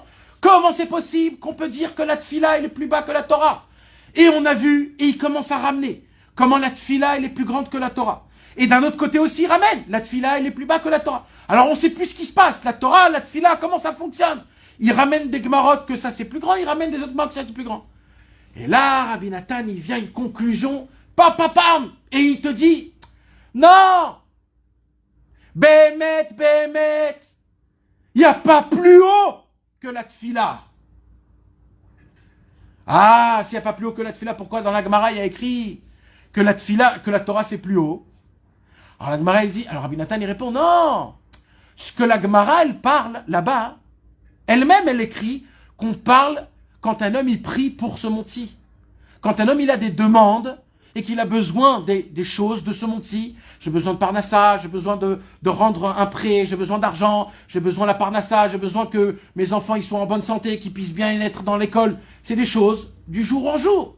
Alors il dit Rabbi Nathan, cette prière-là, Béhémet, il est en bas de la Torah. Mais quand un homme, il prie pour appliquer la Torah, cette fille-là, elle est beaucoup plus grande que la Torah. Parce que c'est la clé pour appliquer la Torah. Donc quand un homme il prie pour appliquer la Torah, c'est-à-dire je prie Hachem pour avoir la simcha, pour pas tomber en colère, pour garder la shmirat habrit, pour avoir la chayut, pour être une bonne personne. Là cet homme-là, il a pris la prière, il a rendu une nouvelle prière, une prière spirituelle. Ça, mes amis, ça n'existait pas avant Rabbi Nathan. Et là, j'ai compris c'est quoi la réponse. Vous savez, mes amis, le Likutei Tfilot, c'est pas juste un livre de prière. Je vais vous dire qu'est-ce qu'il a fait Rabbi Nathan. Je vais vous dire le secret de qu'est-ce qu'il a fait Rabbi Nathan, un tout petit peu pour qu'on puisse comprendre. Rabbi Nathan, il a admis qui on est au plus profond possible. Il a ressenti qui il est au plus profond possible. Il connaît chaque, qu'est-ce qu'on a dit, comment on a dit, il connaît chaque cellule de son corps depuis le début jusqu'à la fin. Il connaît le mal et le bien qui est ancré en nous. Il connaît parfaitement la nature qu'on a en nous. L'égoïsme, les fantasmes, tout, il connaît parfaitement. Et Rabbi Nathan, il sait combien de fois l'être humain, il peut tomber dans des fautes et s'éloigner d'Hachem et ne pas avoir la simcha et d'être loin de Dieu parce qu'il n'est pas attaché, il ne pense pas à lui, il sent toujours... Et il sait combien, malgré on nous parle, malgré on essaye d'avancer, eh ben on avance des fois 3, 4, 5 pas, mais après on retombe et on n'arrive pas à s'avancer. Ça c'est une réalité, dit Rabbi Nathan. Il dit Rabbi Nathan, moi toute ma vie, et nous tous, chaque juif, il veut se dire, je veux appliquer la Torah. Je veux faire ce qu'il est écrit dans la Torah. Je veux appliquer à la lettre tout. Je ne veux rien manquer. Je veux être à la perfection comme tout s'écrit dans la Torah. Mais je n'arrive pas à faire même 1% de ce qu'il y a écrit dans la Torah. J'arrive pas. J'arrive pas. J'ai envie, je veux, mais j'arrive pas. J'arrive pas. Pire que ça. C'est pas que j'arrive pas. C'est que j'enfreins. J'enfreins les lois de la Torah. Je fais des choses que la Torah me dit que c'est très grave, que c'est interdit. Des très grandes avérotes. Et quand je fais de ces avérotes-là, je sais dans mon cerveau que je suis en train de faire quelque chose de très mal. Je m'éloigne de Dieu, je me rajoute des crasses de tristesse et de mélancolie et de désespoir en me disant encore, encore, encore. Quand t'arrêteras? Je le sais au plus profond de moi. Il dit Rabbi Nathan, et il y a un moment où j'en ai marre. J'en ai marre de tout. Et il dit Rabbi Nathan, vous savez ce que c'est prier? Prier, c'est de sortir, ça c'est un ridouche de Rabbi Nathan, le seul au monde. C'est de sortir du carré, de la logique de la Torah. Prier, c'est quoi, mes amis? Prier, c'est... Akadosh Baruch Hu nous a donné une possibilité, à nous, l'être le plus rustre possible, d'avoir une conversation avec le Tout-Puissant. Énorme, c'est énorme, énorme. On a une possibilité à parler avec le Tout-Puissant et une promesse qui nous écoute. C'est écrit, c'est comme ça. Alors il dit Rabbi Nathan, moi je veux savoir c'est quoi la tfila. C'est quoi la tfila? Je veux savoir c'est quoi la tfila. C'est quoi la tfila? C'est quoi? C'est de venir dans une synagogue, de faire charité. C'est quoi prier? Ça veut dire quoi? C'est de lever les yeux au ciel. Oh mon Dieu, c'est quoi prier? C'est quoi prier? Il dit Rabbi Nathan, tu sais c'est quoi prier? Je vais te dire c'est quoi prier. Prier, c'est quelque part, Akadosh Baruch Hu, il te laisse parler. C'est-à-dire quoi qu'il te laisse parler? Quand quelqu'un il te laisse parler, c'est pas parce qu'il veut juste te laisser parler. C'est parce qu'il veut t'entendre. Il veut savoir ton exprimation. Qu'est-ce que tu exprimes? Il veut t'entendre. Il veut entendre ton âme. Il veut entendre le vrai toi. Le vrai toi. Il veut connaître le vrai toi. Il veut t'entendre pas celui que tu dois être. Le vrai toi, avec tes tavotes, avec comme tu es. Hachem, il veut t'entendre, toi comme tu es. De l'endroit là où tu es, sale comme tu es, et beau comme tu es. Il veut t'entendre. Il veut t'entendre. Il veut. C'est sa volonté. Il veut t'entendre. Maintenant, Hachem, il veut que tu t'adresses à lui et que tu te donnes à lui. Pas à 100%, frérot. À 1 milliard de pourcents. Akadosh Baruch Hu, il attend qu'une seule chose. Que, en fait, tu te lâches totalement avec lui. C'est comme un homme et une femme. L'homme, il veut de sa femme, il attend, le khatan, il attend de sa kala, qui s'unissent complètement, parfaitement, qu'elle se lâche totalement à lui, et que lui se lâche totalement à elle. Un vrai zivoug. Une vraie union. Et Hachem, comme lui, c'est l'essence de tout dans le monde. Donc on est en train de parler du plus profond, de la sensation d'amour la plus grande au monde. En fait, il y a une possibilité, plusieurs fois par jour, où Akadosh Baruch Hu, il te dit, j'ouvre ma porte la plus intime possible, la plus intime possible. Il dit Hachem de mon cœur, et je vais te laisser rentrer là-bas.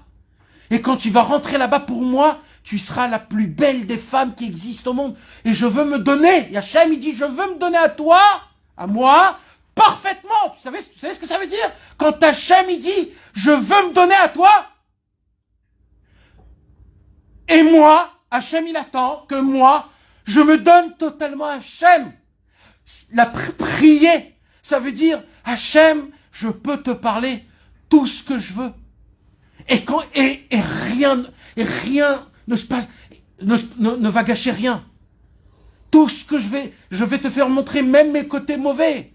Parce que là-bas, dans cet endroit, dans ce moment-là, Hachem ne voit pas le mal de toi. Il voit qu'un bijou. Il voit qu'une lumière. Il voit que de l'amour.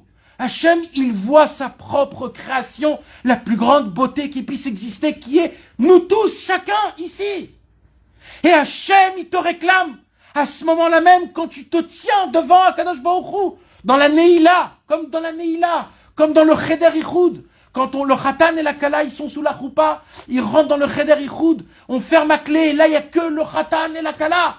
Et là, il y a rien au monde qui peut enlever cet amour qui réside entre le Khatan et la Kala. Hachem, il est là, il dit maintenant, Hachem, il me dit à moi, vas-y, ouvre-toi, lâche-toi, dis-moi tout, parle-moi, je t'aime. Il dit Rabbi Nathan, à ce moment-là même la Torah ne peut pas rentrer. Même la Torah, elle ne peut pas rentrer. Parce que c'est une fusion, c'est une union. Parce que la Torah, en fait, elle a été créée pour quoi? Pour nous coller, nous et Hachem. Mais si je suis collé à Hachem, j'ai plus besoin de la Torah. La Torah, c'est que dans ce monde-ci, quand je m'exprime, quand je parle à Hachem, il n'y a plus de règles de Torah. Non, quand tu es en train de prier, il n'y a plus de règles de Torah. Tu n'es plus dans la Torah, tu es dans la tfila. Oui, quand on parle de ça, bien sûr, que pour le servir. Là, on ne parle pas de quelque chose d'autre. Là, on parle de la tfila dans la vodat Hachem. Dans l'itbo des doutes. L'itbo des doutes, c'est pas juste de parler, c'est d'arriver à ce moment-là où tu sens que Akadosh Baruch Hu, il t'accepte comme tu es. Pas qu'il t'accepte, qu'il t'admire comment tu es. Avec tout ce que tu as fait, avec tout ce que tu as dans ta tête et tout ce que tu vas faire dans le futur. C'est une amour. Et là, tu peux dire Hachem, sers-toi pour moi. Parce qu'à ce moment-là, quand tu es devant Akadosh Baruch Hu, il n'y a plus de limites, il n'y a plus de règles. Alors là, tu peux dire Hachem, sers-toi pour moi. Parce qu'Hachem, il te dit tout. Oui, bien sûr, on est un, on est pareil. Quand Rabbi Nathan, il a écrit ce Likutei Tfilot là, Rabbi Nathan, il était là-bas à ce moment même, face à face d'Akadosh Baruch Hu. Il n'y avait aucun voile, aucun rideau. C'était panim bepanim. C'était figure par figure. C'était face à face.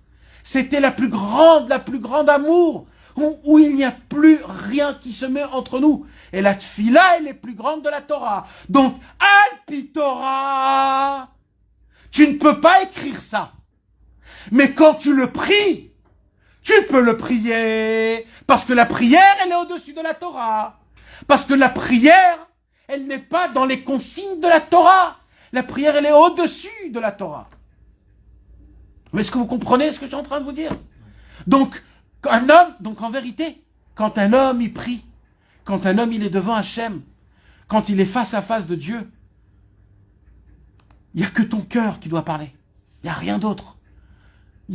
Il faut savoir qu'on est la création. Ça s'appelle le Emet et la Emouna. C'est le mariage du Emet et de la Emouna. Moi, je suis la Emouna et Hachem, c'est le Emet. Et ces deux choses-là me fait comprendre qu'en vérité, quelque part, comme je suis moi, c'est Hachem qui m'a créé. Et Hachem, il m'aime comme ça. Avec mes qualités et avec mes défauts. Mes défauts, ce ne sont pas des défauts, ce sont des qualités. Oui, ce sont des qualités. Oui, les gars, c'est des qualités. C'est Hachem qui les a créées. Je n'ai pas encore eu le mérite de découvrir comment c'est des qualités, mes défauts. Mais je sais que quelque part, ce sont des qualités. Il faut juste que je trouve le izoun, je trouve l'équilibre pour découvrir c'est quoi mes défauts. Mais c'est une création de Dieu.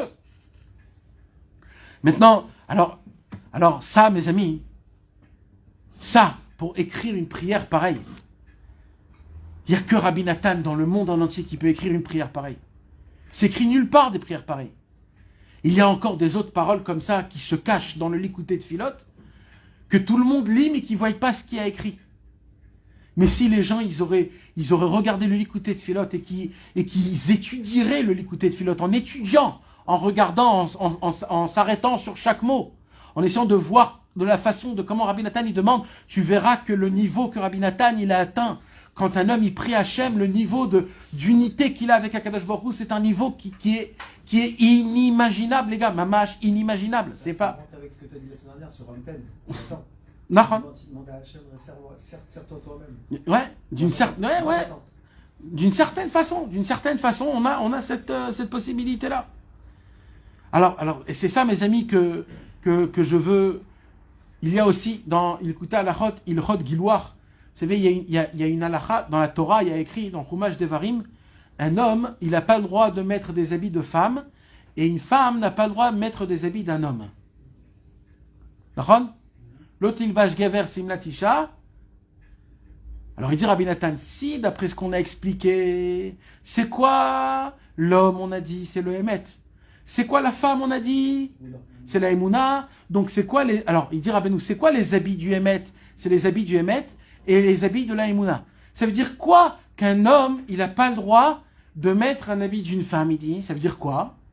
C'est que le Hémet, il n'a pas le droit de s'habiller avec l'habit de la Emouna. Ça veut dire quoi? Des fois, il y a un Hémet. Il y a un Hémet. Maintenant, cette vérité-là, tu as la possibilité de la connaître en tant que vérité, mais tu ne te casses pas la tête pour la connaître. Par exemple, il y a une vérité, il faut mettre les téphilines. C'est écrit dans la Torah, il faut mettre les téphilines. Ça, c'est du Hémet. Maintenant, tous les matins, tu vas mettre les téphilines. Chazak ou Baruch. C'est une mitzvah, là. C'est une mitzvah. Mais c'est une Hémet. Attends, c'est un Hémet. Maintenant, c'est quoi maintenant d'habiller l'habit de la Emouna dans le Hémet? C'est quoi? La Torah, elle vient et te dit, tu sais, mon ami, si tu mets les téphilines, tout simplement, c'est super bien. Tu fais la volonté d'Hachem. C'est Hémet. Mais il manque beaucoup. Pourquoi il manque beaucoup? Il dit parce que quand tu comprends pas ce que tu fais, tu vas perdre de la valeur de la mitzvah. Quand tu restes que dans la Emouna, tu sais que c'est une grande mitzvah sans savoir comment. Tu restes dans la Emouna. Alors il dit, il y aura un moment où tu vas trébucher, tu vas tomber. Par contre, si le Hémet, tu restes avec les habits du Hémet, comment? Tu vas chercher pourquoi les téphilines c'est important. Tu vas pas t'appuyer sur la Emouna, tu vas te dire, je suis ma amie. Non, tu dis, je veux apprendre, je veux comprendre. Là, tu vas découvrir à travers les habits du Hémet, que Bémet, le téphilin, c'est quelque chose d'énorme. Et là, il dit Rabbeinu, dès que tu as habillé le Hémet, après, il y a le travail de la Emouna, c'est un autre travail. Mais il faut savoir. Maintenant, il y a l'inverse. Il y a la Emouna. Il dit Rabbeinu, c'est quoi? La Emouna avec les habits du Hémet, c'est quoi? C'est quelqu'un qui veut prouver l'existence de Dieu. J'ai une Emouna, et moi, je veux l'habiller avec un habit du Hémet. Je veux prouver l'existence de Dieu. Mais on ne peut pas prouver l'existence de Dieu. Dieu, il doit rester tout le temps Emouna. Mais quand je veux prouver l'existence de Dieu, je prends l'habit du Hémet et je l'habille à la Emouna. Et ça s'appelle l'otilbash gever simlatisha. Dans la Emouna, il faut rester dans la Emouna. Dans le Hémet, il faut rester dans le Hémet. Mais un doit aider l'autre, sans se déshabiller. Ça doit être, chacun, il doit avoir son travail. Il faut garder tout le temps ce inyan de Hémet et de Emouna. Chacun à sa place, mais les deux, tout le temps, qui fusionnent toujours en même temps. Et ça, mes amis, ces choses-là, si on aurait le temps, je pourrais vous faire montrer même dans la prière du matin. Comment le matin, en fait, ce qu'on reçoit tous les matins, c'est une dose de Hémet et de Emouna. Tout ce qui se passe depuis qu'on se lève le matin, les Tilat Yadayim, les Birkot HaShachar, Birkot HaTorah, les Ketoret, Psuké des Imra, le Kriyat Shema, la Hamida, en fait, tout ça c'est quoi? C'est petit à petit, tu construis, tu fais descendre la Emouna petit à petit vers toi, le Hémet vers toi, jusqu'à qu'il arrive en plein milieu, et là il explose, il remonte directement. Et là, il te laisse une empreinte et ton travail, c'est de garder cette empreinte et de vivre pendant toute la journée Hémet ve'Emouna. C'est pour cela que le matin, comment on dit dans le matin après le Shema Israël, on dit quoi? Non, le matin on dit Hémet ve'Atziv. Le matin, c'est une lumière, c'est Hémet. C'est une lumière qui est trop grande. Elle est trop grande, cette lumière. Et le travail de toute la journée, c'est de contracter cette vérité. De la contracter jusqu'à que tu arrives à Arvit le soir, et à la fin de la journée, tu dis quoi après Kriyat Shema? Emet ve'emuna. Toute la journée, tu as travaillé la emuna, toute la journée, et là, tu peux dire Emet ve'emuna. Là, tu peux dire j'ai contracté. C'est pour cela que Emet ve'emuna, la emuna, elle commence quand? La nuit. La nuit, c'est quand? C'est quand tu vois pas, quand c'est compliqué, quand c'est dur, quand c'est...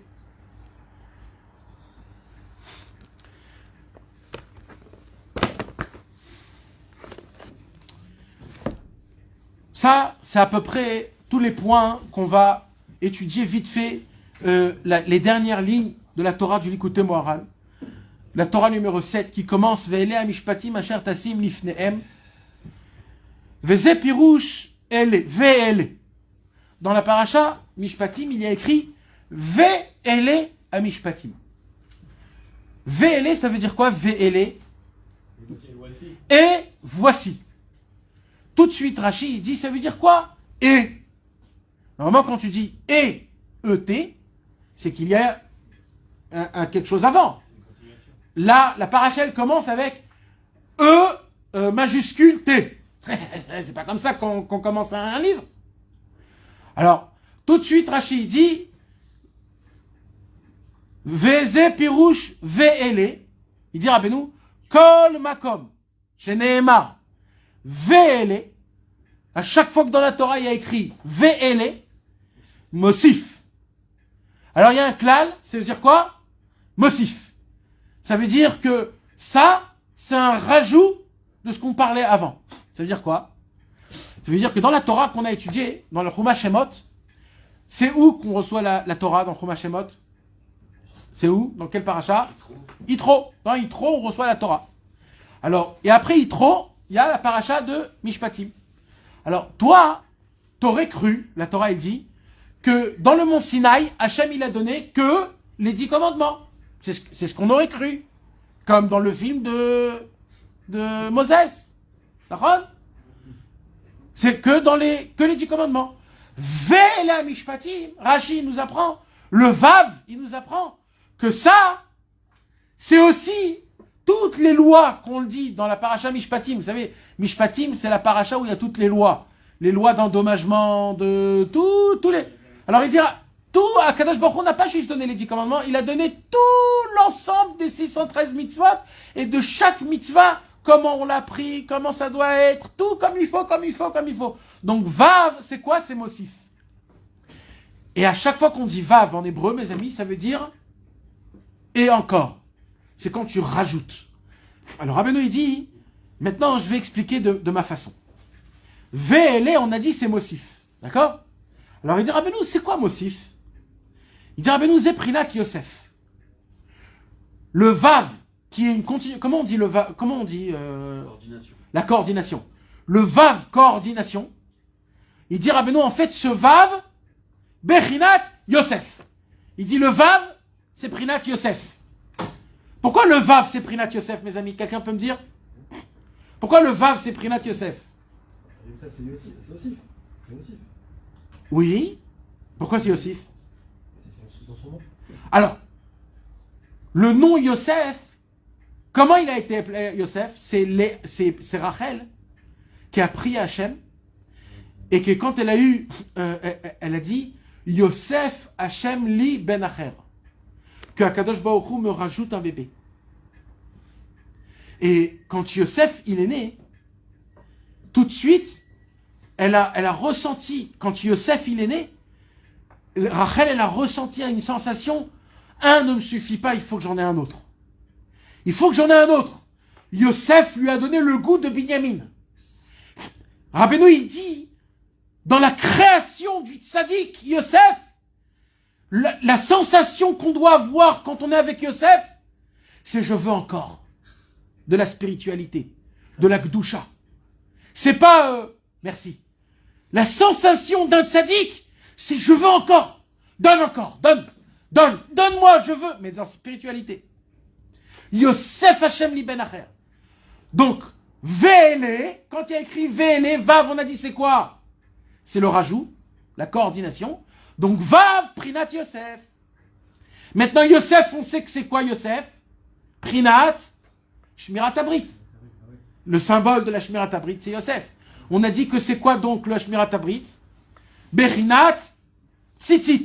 Vous vous rappelez qu'on avait dit que le Tzitzit, c'est du niveau du Shmirat Abrit. Parce que quand Noir, il a bu, etc., il a mis le Tzitzit, et on a dit que le Tzitzit, c'est une Shmirat Abrit. Donc là, Rabbeinu, avec le premier mot de la paracha de Mishpatim, Ve'ele, rien que du Vav, le Vav de Ve'ele, il inclut Yosef, Mosif, Shmirat Abrit, Tzitzit. D'accord? Dans le Vav, Rabbeinu, il dit tout ça, c'est inclus. Maintenant, il y a encore plus fort que ça. Il y a une possibilité d'écrire plusieurs façons de Aleph Bet. Il y a le Aleph Bet d'après l'ordre, Aleph Bet Gimel Dalet Vav Zayin Chet Tet Yud, et il y a l'alphabet à l'envers. At Bash. C'est-à-dire tu prends le Aleph, et au lieu de prendre la deuxième lettre, tu prends la dernière, Taf. Après tu prends le Bet, Shin. Gimel, Resh. Dalet, Kouf.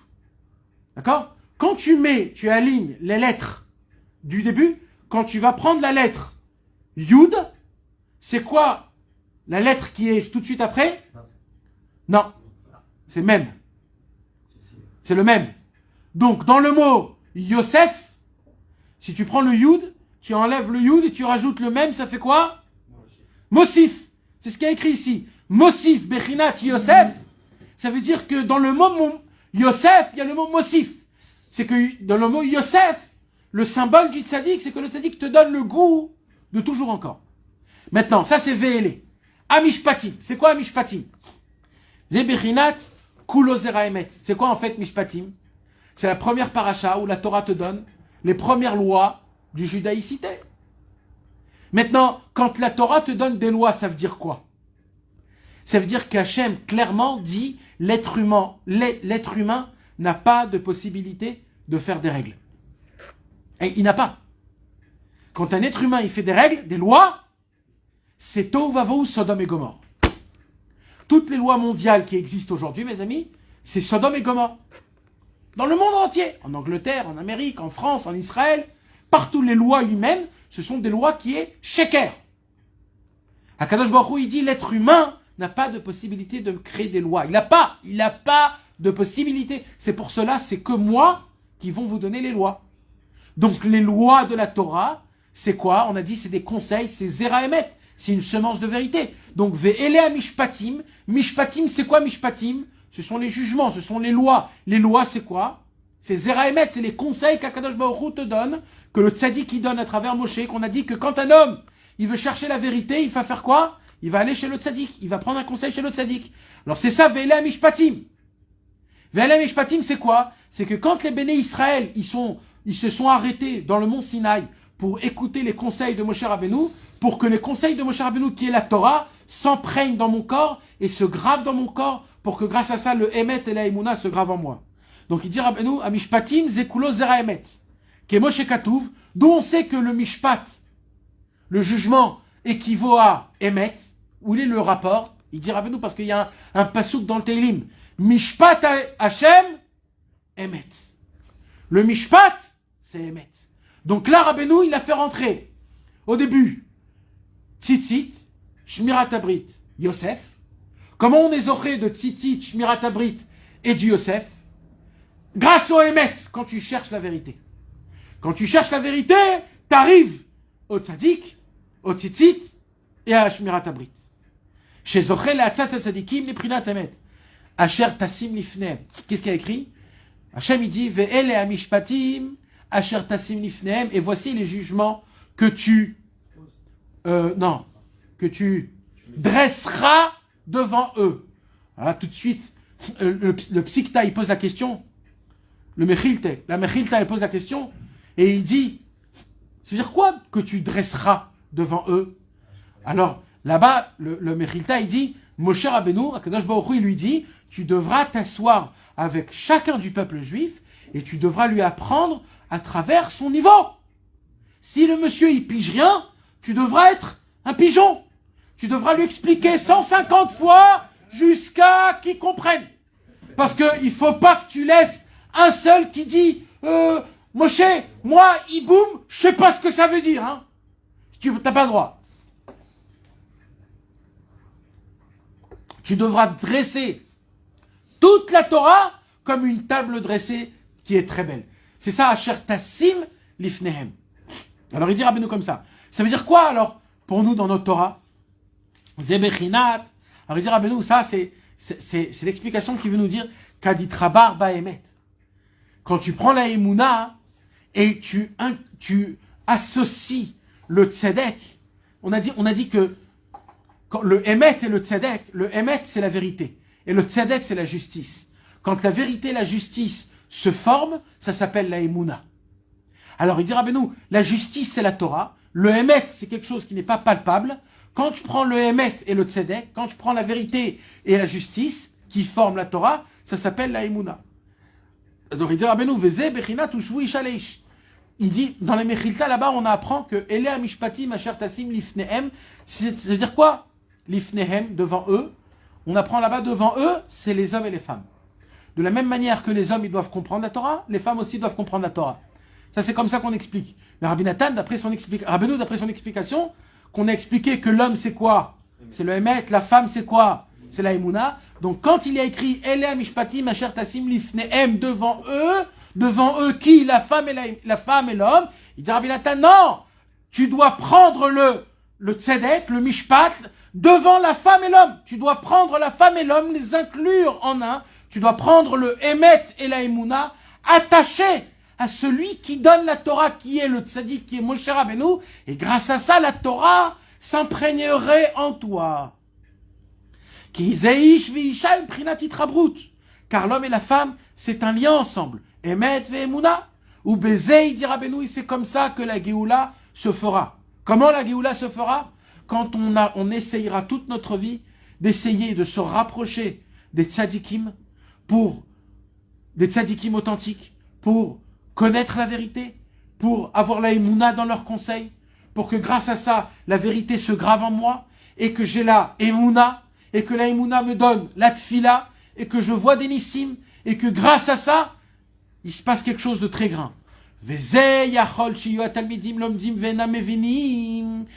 que là, ça nous donne une possibilité? La Gemara, elle pose la question, est-ce que ça nous donne une possibilité que les élèves, quand ils étudient de Moshe Rabbeinu, ils peuvent ne pas comprendre la Torah? Talmud Gemar, de là on apprend. Archem lifnehem keshulchan aruch. Tu dois, Moshe Rabbeinu, proposer la Torah au peuple juif comme une table dressée qui doivent tout comprendre. Qu'il n'y a pas un point où ils disent je sais pas. Il dit Rabbeinu, il dit Rabbeinu, en vérité, c'est quoi la Torah qui doit dresser? C'est plus la Torah d'aujourd'hui, puisque la Torah aujourd'hui, elle est déjà dressée.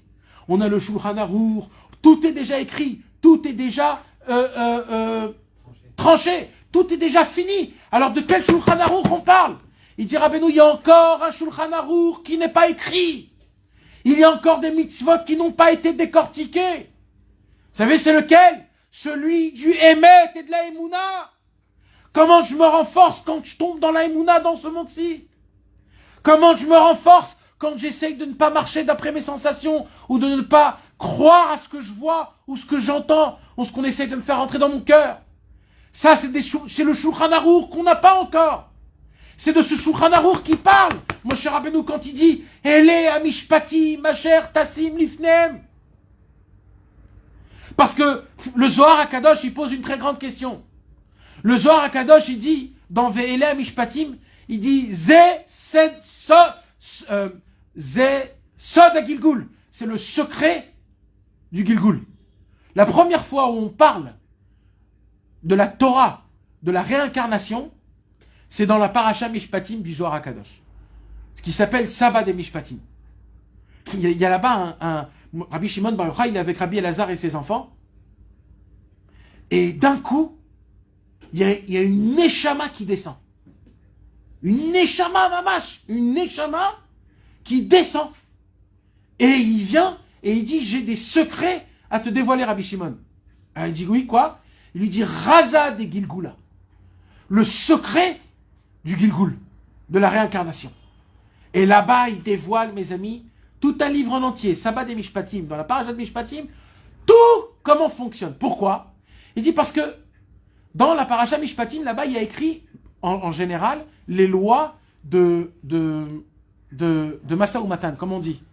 Business. Du business. C'est tous les problèmes qui touchent l'argent. Je vous donne un petit exemple. C'est là-bas l'exemple que le sabbat des Mishpatim y donne. D'accord? D'après la Torah, si tu n'as pas de Edim, si tu n'as pas de témoins, d'après la Torah, tu es en problème, même si tu as raison. Mais, en malasot. Tant que tu n'as pas de témoins, tu as un problème. D'accord? Donc moi, j'ai prêté de l'argent à quelqu'un, à Réhouven. J'ai prêté 1000 shekels à Réhouven. Je lui dis, Rosh Chodesh, tu me rends. Ok. Rosh Chodesh est venu, je viens chez Réhouven. Comment ça va, Réhouven? Ça va très bien. Tu te rappelles les 1000 shekels? J'ai besoin de l'argent, tu peux me donner? Mais de quels 1000 shekels tu me parles? Je dis, je comprends pas, je t'ai donné 1000 shekels. Non, je me rappelle pas. Quoi, tu me rappelles pas? Non. T'as une preuve, t'as quelque chose? On a signé un contrat? Non. Alors, qu'est-ce que je fais? Je l'invite au Bet Mishpat, au Bet Din. Je vais devant le Bet Din, voilà, j'ai prêté à un tel. Le Dayan qui s'assoit, il dit, ok, t'as une preuve? T'as quelque chose? Et moi je lui dis, bah, j'ai pas. Le Dayan, il dit, bah, je peux rien faire. Levez-vous et rentrez chacun chez vous à la maison. C'est tout. Le Zohar Akadosh, il vient, hein, et il dit, si la Torah, c'est une Torah Temet, comment ça se fait que moi je suis là et je dis qu'il me doit de l'argent et la halakha, elle me dit qu'il est pas tout. Le monsieur, il est pas tout. Il est pas tout parce que j'ai pas de preuve. Comment il est pas tout de me rendre l'argent? C'est une grande question ou pas? Et ça c'est simple. Mais des fois, il y a des problèmes encore plus graves. Ou des fois, tu te dis, mais c'est pas possible que le Dayan, il est possède la halakha comme ça. C'est pas possible. Alors le Zohar Akadosh, il pose cette question, il dit, comment tu sais que toi, tu lui as prêté de l'argent? Alors il dit, le Zohar Akadosh, il y a ce qu'on... Ça, mes amis, c'est le Hémet et la Emouna. Le Hémet, j'arrive pas à le recevoir.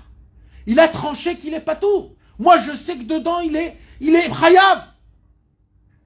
Mais comme je suis obligé d'avoir la Emouna, alors j'enlève Kaviachol le Hémet parce qu'il est trop loin.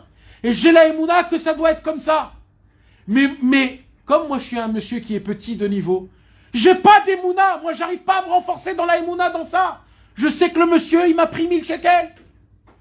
Alors là, le sabbat des Mishpatim, dans le Zohar, il dit, je vais un petit peu t'expliquer cette Emouna pour que tu puisses te rapprocher du Hémet. Il y a ce qu'on appelle la réincarnation. Tu sais en vérité pourquoi il s'est passé que tu lui as prêté 1000 shekels à ce monsieur et qu'il a oublié que tu es allé chez le Dayan et le Dayan, il a été possède, qu'il est pas tout? C'est hyper simple. C'est parce que dans une autre vie, l'histoire, elle est exactement à l'envers. Lui, t'a prêté 1000 shekels. Toi, t'as fait l'imbécile. Toi, t'as voulu soi-disant le voler.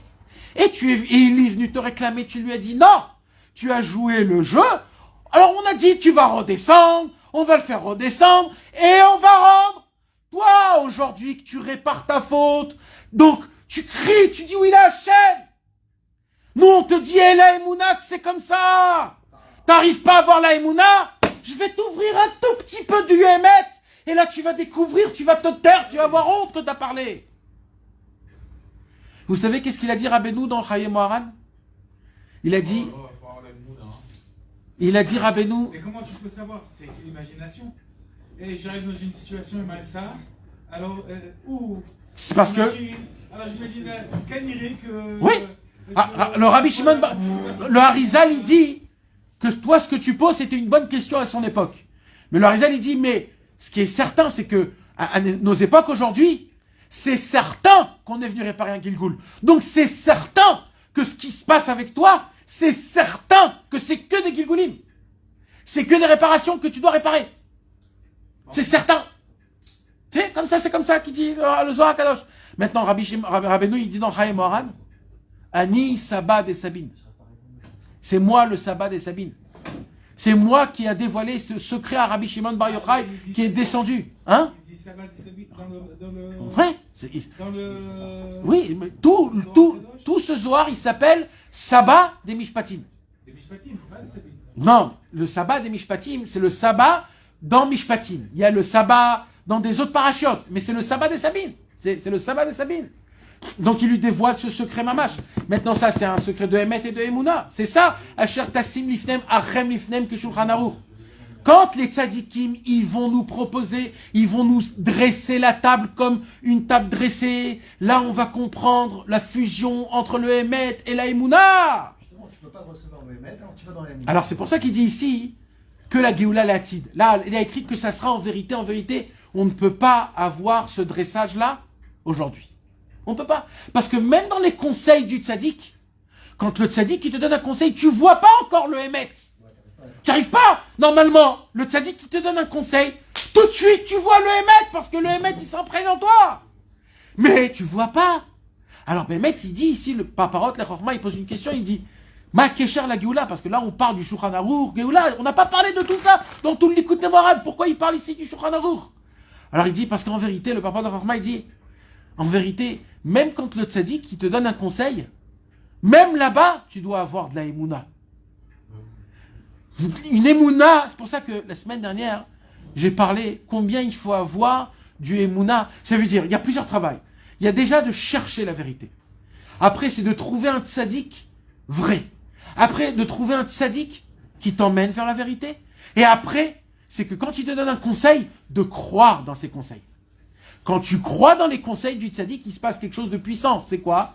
C'est que petit à petit, ta Emouna se renforce. Chaque pourcentage que tu as d'Emouna dans le conseil du tzaddik, tu fais rentrer un pourcentage du Emet. Plus tu es ma'amine dans la Emouna, plus tu es zoré du Emet. Et là, quand le monde futur viendra, quand Mashiach viendra et le tzaddik va dévoiler ses conseils et sa lumière de vérité, là, Be'emet,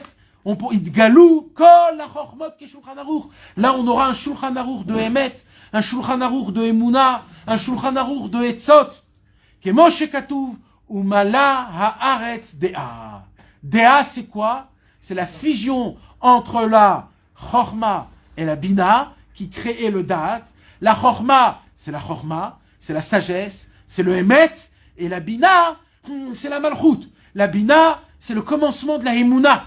La Bina, c'est là-bas où tout fusionne. Quand le Chorma et la Bina, elle est ensemble, il y a le Da'at. Le Da'at, c'est la chose, c'est le poil, c'est le concret de la chose. C'est la chose vivante. Pour l'instant, on bouge. On est des fois dans le Emet, des fois dans la Emouna, des fois dans les deux, des fois pas du tout. Alors on doit courir. Mais le point central qui résonne tout le temps, c'est d'essayer d'être le proche au maximum des tzadikim. Comment? À travers les livres. Tous les jours. Vous savez mes amis, on se trompe beaucoup. Quand on dit qu'il faut étudier les livres de Rabbi Nachman, les gens y croient qu'il faut étudier les livres de Rabbi Nachman parce qu'il y a une mitzvah d'étudier. C'est pas pour ça qu'il faut étudier les livres de Rabbi Nachman. Il y a une mitzvah d'étudier, ça c'est un point de côté. Mis à part ça, il faut aussi encore étudier les livres de Rabbeinu. Pourquoi? Parce que mis à part l'étude qu'il faut étudier tous les jours, il y a un autre travail. D'être proche des tzadikim. D'écouter les idées des tzadikim. De rentrer dans leur cœur, dans leur cerveau des tzadikim. Écouter ce qu'ils ont à dire. Et ça se fait qu'à travers ouvrir des livres. Donc, mis à part qu'il faut étudier les livres de Rabbi Nachman parce qu'il faut étudier, mis à part ça, il faut les côtoyer. Et les côtoyer, c'est aussi en ouvrant des livres. C'est aussi en lisant des histoires. En faisant de la fatsa. En essayant de donner aux autres. En essayant de parler aux autres. En essayant de faire le maximum possible pour que grâce à ça, on puisse tout le temps être en fusion avec le tzaddik. Mais tant que tu es proche du tzaddik, alors la vérité, petit à petit, elle s'imprègne en toi, elle se grave en toi, en prenant les conseils du tzaddik. Et grâce à ça, tu as la tfila. Et grâce à la tfila, l'énissim. Et à Kadosh Baruch Hu, grâce à ça, il nous donne la Emouna et il nous fait sortir de notre exil. Matériellement, spirituellement, particulièrement et globalement, Bezrat Hashem.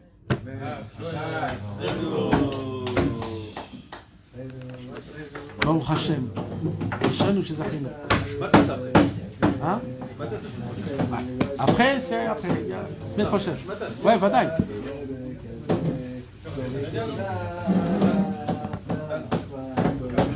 רבי חנן בן הקשה אומר, אתה הקדוש ברוך הוא